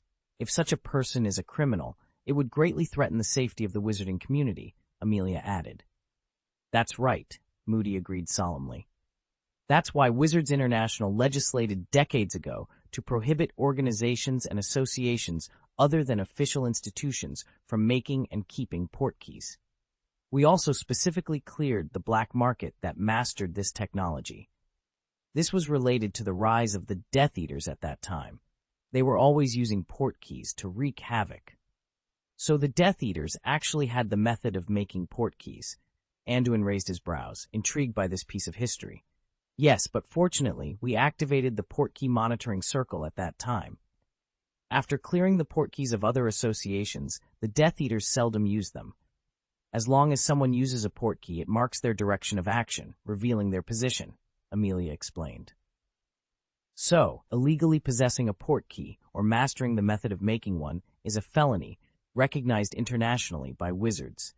If the Silver Spear really masters Mentos, then we can file a complaint with Wizards International and clear them out of Europe, Moody said with a cold smile. Aren't they an illegal smuggling group? Do they need a special appeal? Anduin asked, puzzled. It's different, Amelia shook her head. Every country has a different attitude towards the Silver Spear. In some countries, the Silver Spear doesn't only engage in smuggling, so it's not completely an underground organization. Some countries' ministries of magic even cooperate with them. But Mentos is a matter of principle, which can greatly reduce their operational space. Anduin nodded, understanding the complexity. It was similar to how some terrorist organizations in one country might be seen as friendly groups in another. However, if such an organization possessed weapons of mass destruction, it would be universally condemned. The significance of Mentos seemed to be similar. By the way, Moody seemed to remember something. Can't you track the Thunderbird's position? Have you tried to find out the opponent's location? If they are not far away, we can plan another encirclement and suppression operation. Anduin shook his head helplessly. I tried it a long time ago. My tracker also has a scanning limit. I have been unable to locate them. To find the other party in the UK, I must have fled the country, but I can create a detection device. If the other party appears in the UK, it can alert the authorities in real time. As soon as I find him, I will notify you immediately. Okay, Moody responded, a ferocious smile spreading across his face as he punched the air. I will never spare these bastards. While they were chatting, Mr. Newt had cleaned up all the fiend fires along the way and met the Aurors who had also come to put out the fires. Seeing this, Anduin leaned closer to Amelia and Moody, whispering, Remember not to reveal that I was able to track down the Thunderbird. If the news leaks out, it will be troublesome. Moody and Amelia narrowed their eyes, understanding that Anduin was referring to spies within the Ministry of Magic.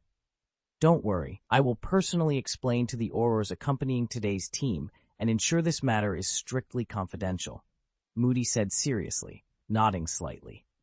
Anduin mentioned this to them because he had spotted Azalea in the crowd.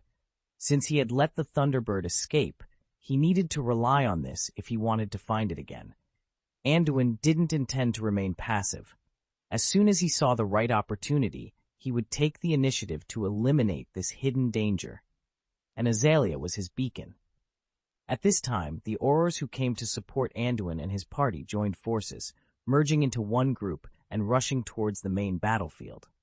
Anduin learned from them that the 13 Aurors who had just escaped were guarding the smuggled goods.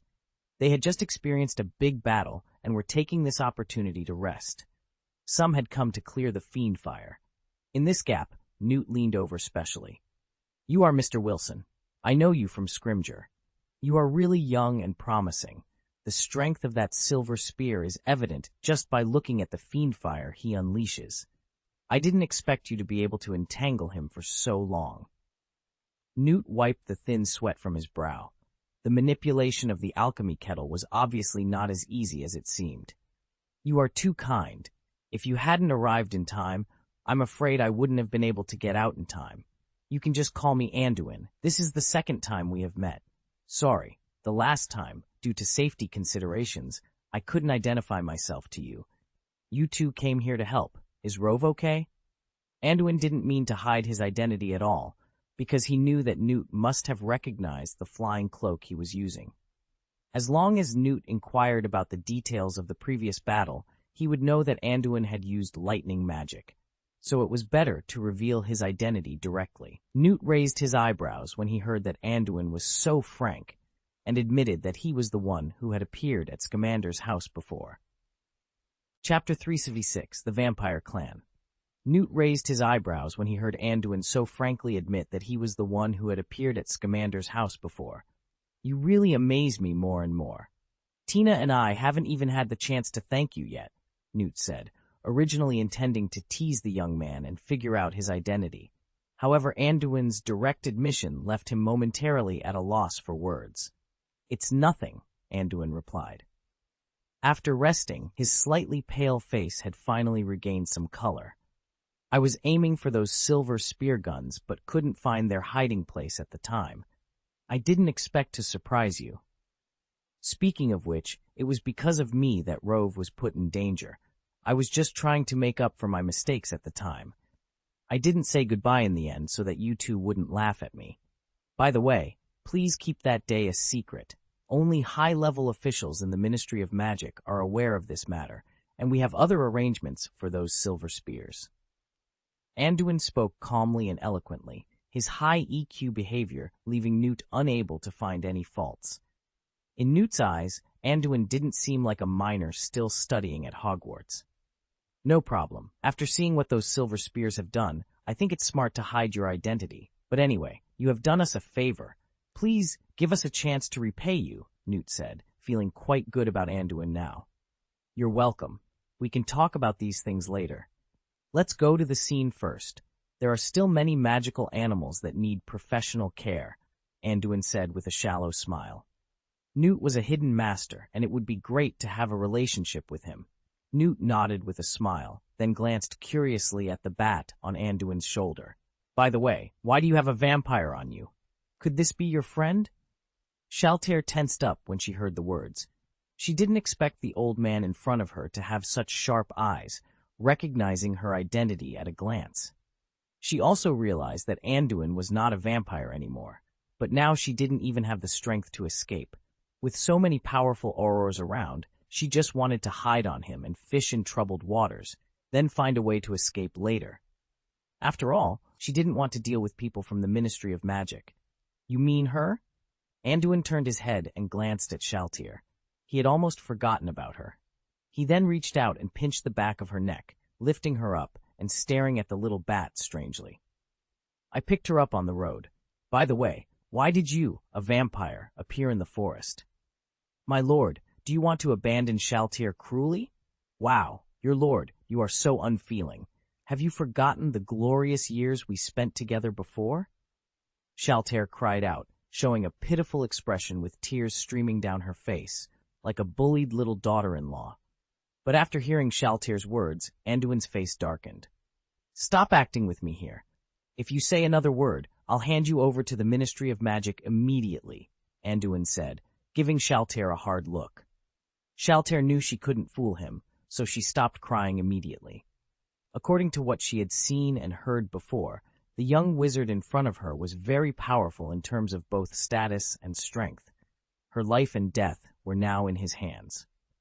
I heard you mention it before. Your name is Shaltair, right? Tell me, what is your background and why you appeared here?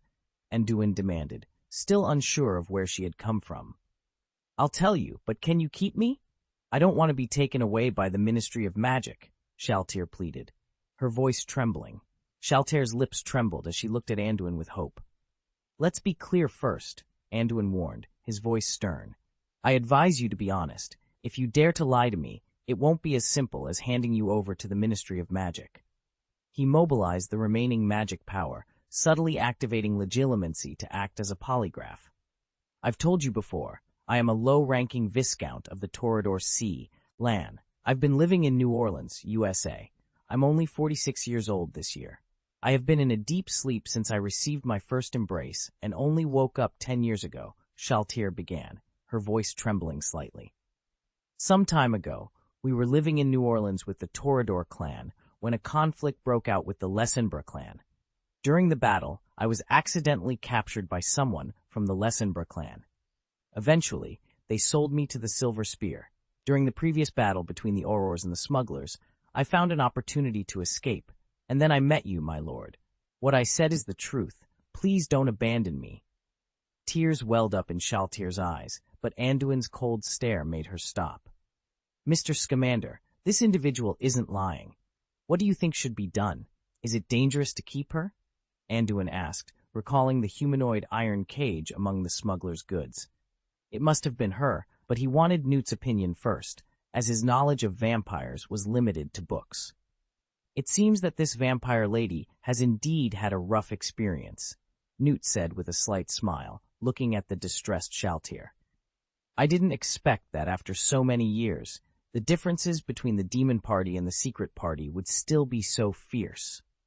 The Toreador clan that this vampire lady belongs to is part of the Secret Party, which is a fairly well-behaved faction. As for the Toreador clan, if I remember correctly, they are also known as the Clan of Roses.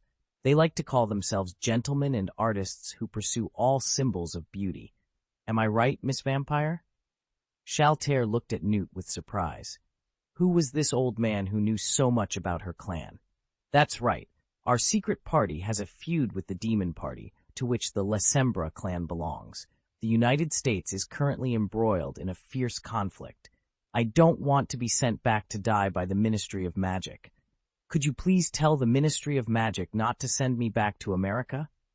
Shaltair pleaded, her wide eyes filled with desperation, as she looked at the old and young wizards in front of her, hoping to influence them with her gaze. End of this chapter. Chapter 3A77. Vegetarian, seeking monthly ticket recommendation. It sounds like the Toreador clan is harmless, Anduin remarked, glancing tentatively at Newt. Why are you considering taking her in? The vampires of the secret party have a good reputation in the Wizarding Society. I have a vampire friend from the Macavian clan of the secret party. He is elegant and wise, Newt said, a nostalgic smile spreading across his face as he recalled something interesting. Vampires are different from werewolves. Secret party vampires who abide by the precepts do not lose their senses and harm people at will. However, the Wizarding Society still harbors prejudice against them. Although the Wizarding International has promulgated the guidelines for the treatment of non-wizards and half-humans to try to eliminate this discrimination, vampires are still considered black magic creatures due to their inherent uncertainties. Therefore, all vampires living in the Wizarding Society must register with the Ministry of Magic and accept its supervision. Generally, when unregistered wild vampires are found, they are arrested and investigated, and sometimes their freedom is restricted for a long time. If they have a record of crime or injury, they must be imprisoned in Azkaban. For non-native vampires like Shaltir, the Ministry of Magic's practice is to lock them up first and wait for the International Magical Cooperation Department to communicate with the Magical Congress of the United States. After confirming that they have no criminal record, they are sent back to their country. No Ministry of Magic in any country is willing to take the initiative to keep them due to their uncertain nature, Newt explained to Anduin before turning to Shaltir. By the way, are you a meat-eater or a vegetarian? Vegetarian. I am a vegetarian. You can rest assured that I have not harmed any life since I transformed. If you understand, you know that our Torador clan has always been peace-loving and has maintained a good relationship with the American wizarding world. I am willing to swear on this point in the name of my ancestor. Please, do not abandon me. If I am sent back to my country, I will surely die without a burial place. Shaltir pleaded, her large, watery eyes looking at the two of them eagerly, hoping to arouse their sympathy. Vegetarian? Vampires still say they are vegetarian? Don't they drink blood? Anduin asked, surprised by this new piece of knowledge not covered in his textbooks. Ah, this is just a joke among vampires. Some in the vampire community call themselves vegetarians. They abide by the precepts and do not take the initiative to kill. They drink raw blood, but usually cook animal blood and consume it. Drinking raw blood often can cause vampires to lose their minds, so rational vampires deliberately suppress this blood-sucking impulse. Actually, vampires have a wide range of diets, similar to humans. I even know some vampires who only like to eat sweets and pasta. The instinct to drink blood is just that, an instinct. It is more pronounced in vampires with purer bloodlines. Vampires with low conversion algebras do not have a high desire for blood, as they were all human before being converted, and many still maintain human living habits. Vampires who eat meat are generally called blood eaters. They regularly drink raw blood. They are also divided into conservatives and wilds. Among the conservatives, some will buy blood from the Muggle Society through special channels, and some, the other faction, feeds on animal blood. They are relatively restrained and avoid feeding on human blood, likely for their own safety. Malicious attacks on humans inevitably attract the attention and retribution of the Ministry of Magic. However, the wild faction is not so gentle. They advocate returning to their primal nature, are extremely aggressive, and take pride in attacking and consuming human blood. Some wild faction clans even keep humans in captivity like livestock. Many wizards are among them, and the more civilized, wild faction members develop blood servants among humans as a long-term blood supply. Newt glanced at Shaltir as he continued, some vampires attack their own kind to increase their strength, feeding on the blood of other vampires. Consuming the blood of higher-level vampires can accelerate their growth and narrow the gap between generations. However, this practice has severe drawbacks. It causes intense bloodthirst, making them crave blood more and more, even the blood of other vampires. Eventually, these vampires go mad. The wild faction vampires are despised by the Ministry of Magic in various countries and are hunted down relentlessly when found. That's right, Shaltir nodded in agreement. The vampire clans of the Demon Party are all blood eaters, and many belong to the wild faction. We have conflicts with them because their leader's bloodthirst erupts every 10 years. They attack our secret party clan periodically. I managed to escape being eaten because I was too weak. The blood ranks of the demon party vampires are high, and consuming my blood would dilute theirs, so I was sold to the Silver Spear to control the black market. So if Shaltir stays, what needs to be done? Anduin asked Newt thoughtfully. Actually, it's both difficult and easy to say, Newt replied, winking at Anduin. If this little bat is truly a vegetarian as she claims, she won't cause much harm. Whether to keep her or not is up to you. Given your relationship with the Ministry of Magic, if you vouch for her, I don't think the Ministry will give you trouble. You're familiar with Director Bianca of the Department for the Regulation and Control of Magical Creatures, right? He's in charge of this area. But are you really planning to take in a vampire? After all, she helped me in the previous battle. Of course, the premise is that she won't cause me trouble, Anduin said, staring at Shaltir. He was very interested in studying vampires, and having one around could be beneficial. However, he kept these thoughts to himself. My lord, I won't cause trouble for you. Shaltir is very well behaved. If you take me in, I will be as honest as a lady, Shaltir promised eagerly, noticing Anduin's hesitation. She patted her chest in assurance. Honest? Anduin thought, recalling the scene of Shaltir's colorful language at the Thunderbird. Trusting her promise seemed as unlikely as believing the earth is flat. End of this chapter. Chapter 378, Guardianship. However, Anduin had made up his mind to take this vampire in. If she dared to cause trouble, he would dispose of her without hesitation and add a new specimen to his laboratory. All right, I can speak to the Ministry of Magic on your behalf. But remember, under my watch, you must adhere to rules and discipline. If you cause any trouble, you will regret today's decision, Anduin warned Shaltir. Now, turn me back into a human and follow me obediently. Thank you, my lord. Shaltir was overjoyed. She had no desire to return to the chaotic United States, especially with the ongoing vampire wars. Her plan was to act like an obedient little girl, using Anduin's identity to shield herself for a while.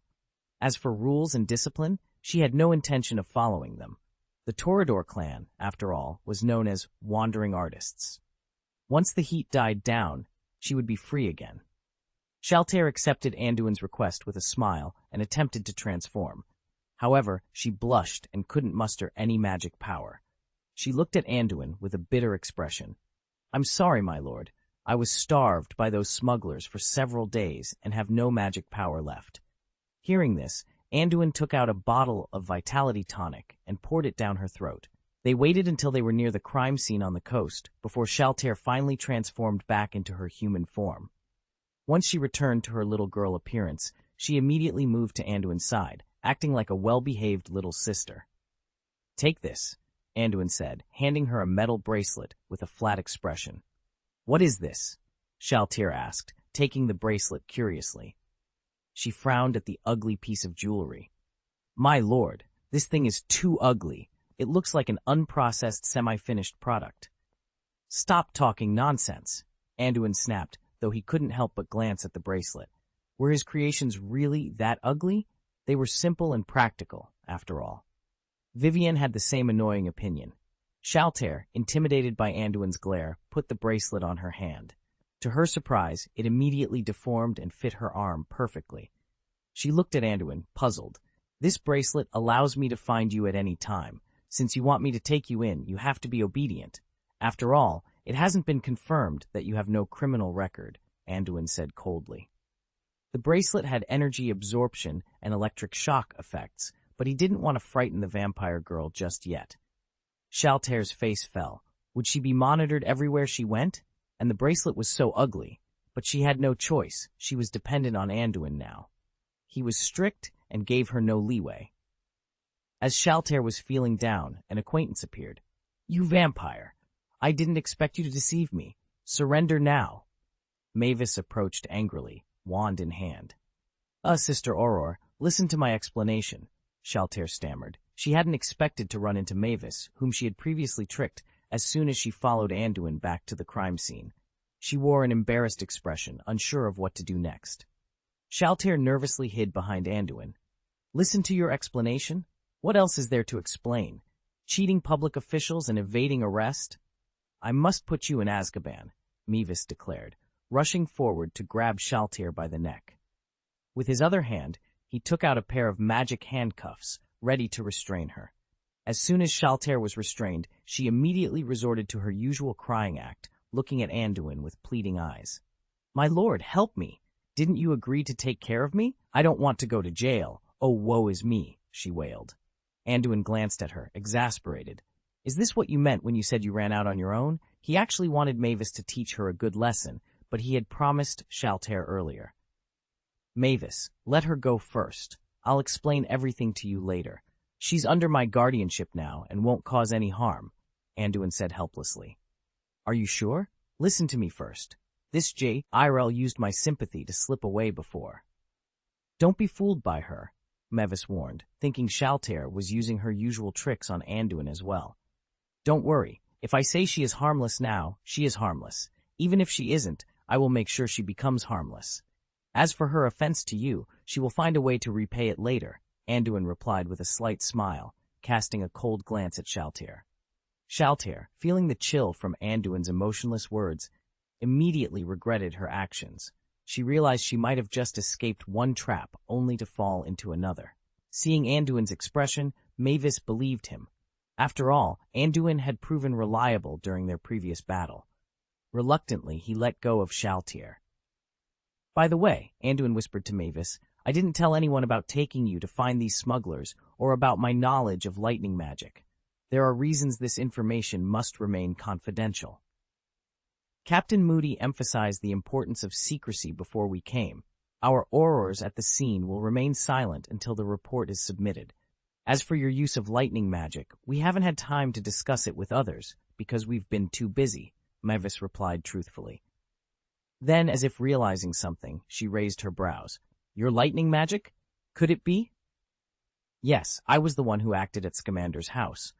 Currently, only you and a few senior officials at the Ministry of Magic know about it. The Thunderbird has escaped, so we must keep it secret.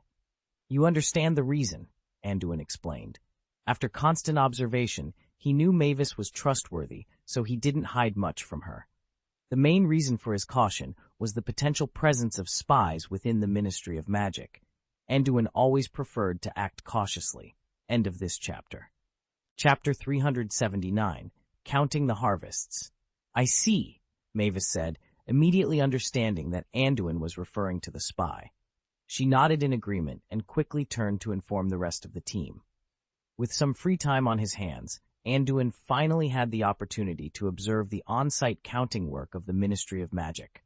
Remarkably, there were no casualties among the Ministry's forces during this smuggling operation against the Silver Spear. The 14 aurors present, including Moody, had effectively controlled the situation before the arrival of reinforcements. The supporting aurors mainly focused on cleaning up the remaining corpses and extinguishing the fire. However, despite the lack of casualties, the battle had caused significant damage, most notably a large forest fire that had burned more than 10 kilometers of woodland. Anduin noticed that personnel from the Department of Magical Accidents and Catastrophes were arriving continuously. They had to manage the scene and coordinate with the Muggle Liaison Office to contact the Muggle government for assistance.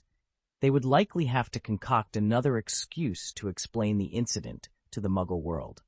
A forest fire in the middle of winter with snow on the ground would be a hard sell, but that was the Ministry's problem, not Anduin's. He was content to watch from the sidelines. Regarding the smugglers, 24 of the 14 foreign smugglers were killed and 10 were captured.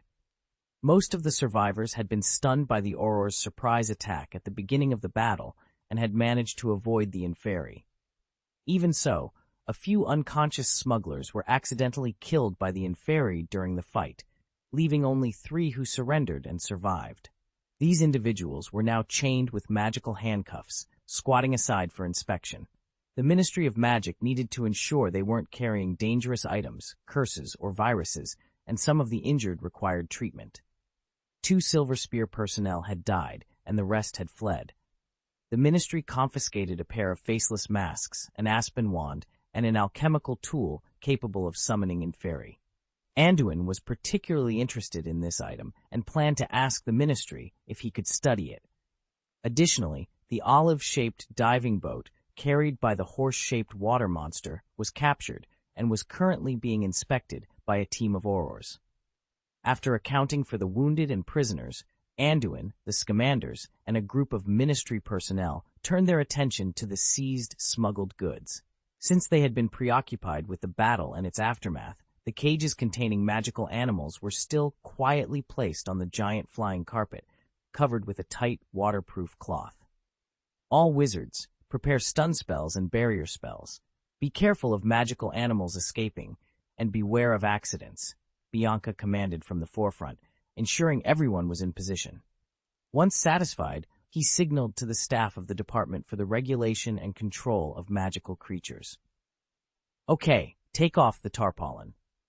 Following the order, several employees pointed their wands at the tarpaulin, using magic to unlock it remotely. They then carefully lifted the covering.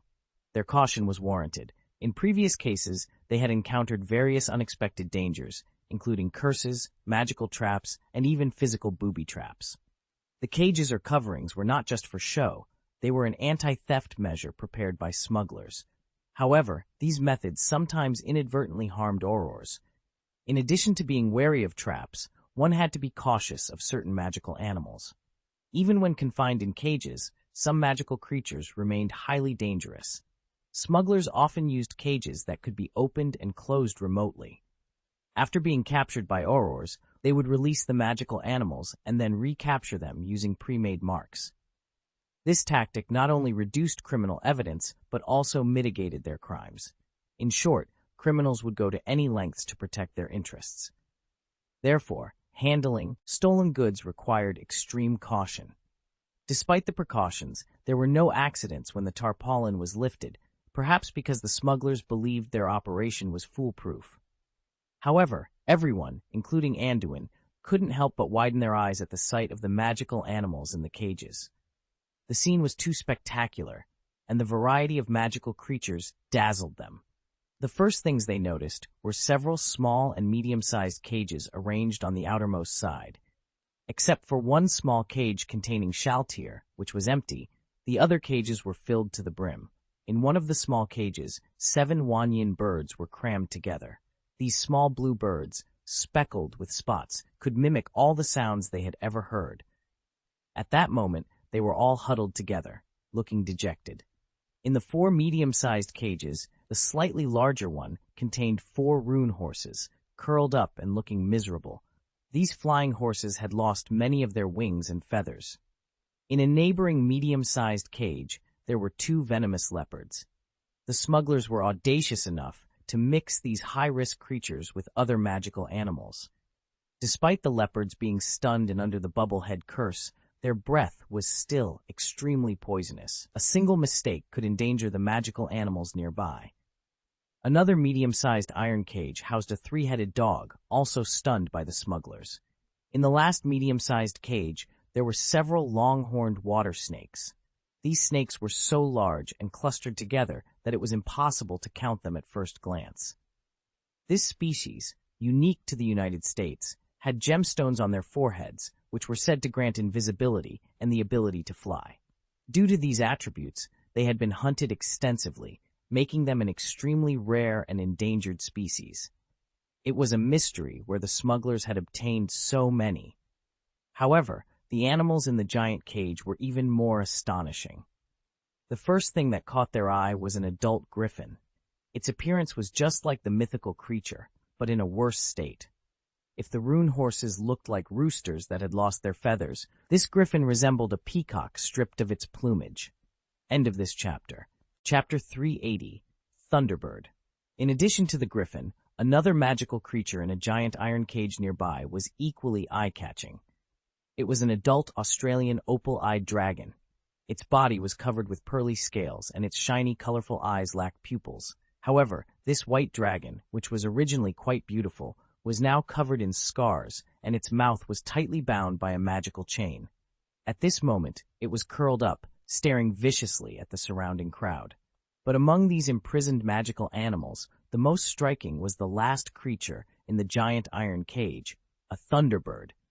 This thunderbird had 3 sets of wings of different sizes, an eagle-like beak, and sharp eyes. Its body was covered with golden feathers that glittered like satin made of gold, giving it a noble appearance.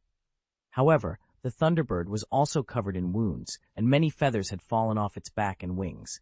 This scene, coupled with its graceful body, evoked a sense of distress in onlookers. Another Thunderbird? And a mature one at that, could it be?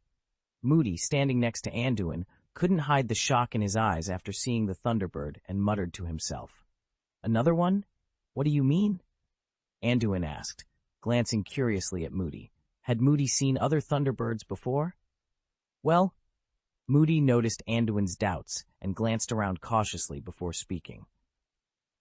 Actually, before the last smuggling operation was seized, we had already discovered several traces of smuggling in the UK. However, we could only find clues that were missed during individual transports and failed to catch them directly. But just over half a year ago, shortly before we asked you to purchase alchemy equipment, we finally caught the tail of a smuggler. The Ministry of Magic tracked and blocked them, but these smugglers seemed to know we were onto them. They suddenly changed their travel route temporarily and managed to shake off all the Aurors we sent to follow them.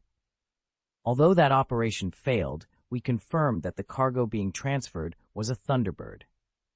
I see, Anduin recalled.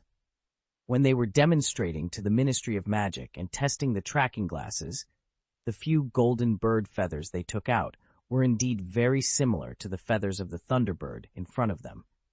Presumably, it was due to the lack of tracking methods that they placed so much importance on his products. Anduin turned his head to look at the Thunderbird again.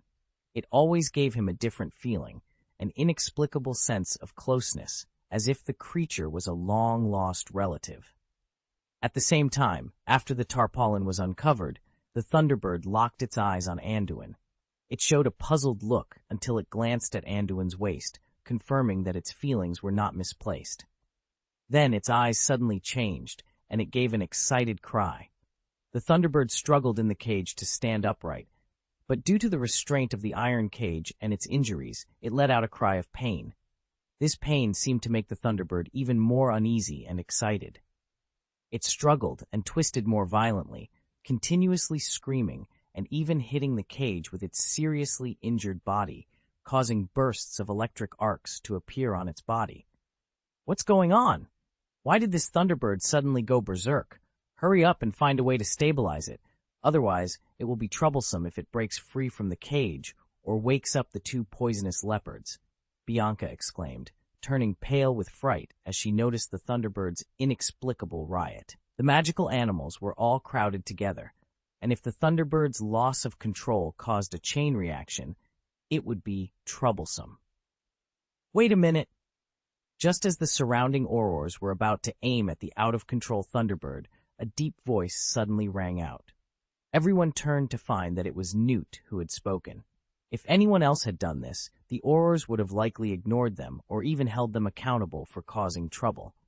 But this was Newt Scamander, a legendary wizard and renowned magizoologist, so everyone paused, ready to hear his opinion. It's just calling for its companions. The reason it lost control is due to emotional agitation and the wound on its body. It's in a very bad condition right now. If you try to stop it with violence, it might endanger its life, Newt explained, scanning the crowd with a serious expression. As a scholar who loved magical animals, he felt a deep sympathy for the poor creature in front of him.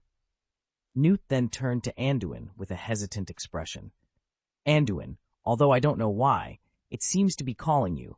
You should go forward and try to calm it down. Me? Anduin pointed to himself uncertainly. But Newt, being one of the few magazoologists very familiar with Thunderbirds, nodded at him with certainty.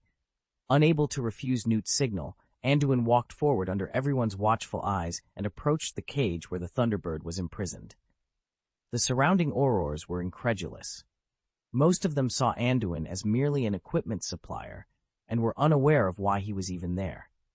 They looked to Bianca and Amelia for instructions, questioning whether it was wise to let an underage wizard get close to a high-risk magical animal. However, the two directors of the Ministry of Magic, knowing Anduin's special status and understanding his capabilities, nodded in agreement, trusting Newt's judgment.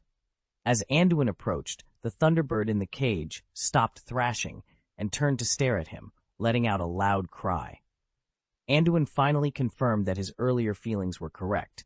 There was an inexplicable connection between him and the Thunderbird. Reflecting on it, he realized there were only two things about him related to the Thunderbird: the wand with a Thunderbird heartstring core and the Wild Thunder rune he had mastered, which originated from the Thunderbird. Happy New Year to all readers. End of this chapter.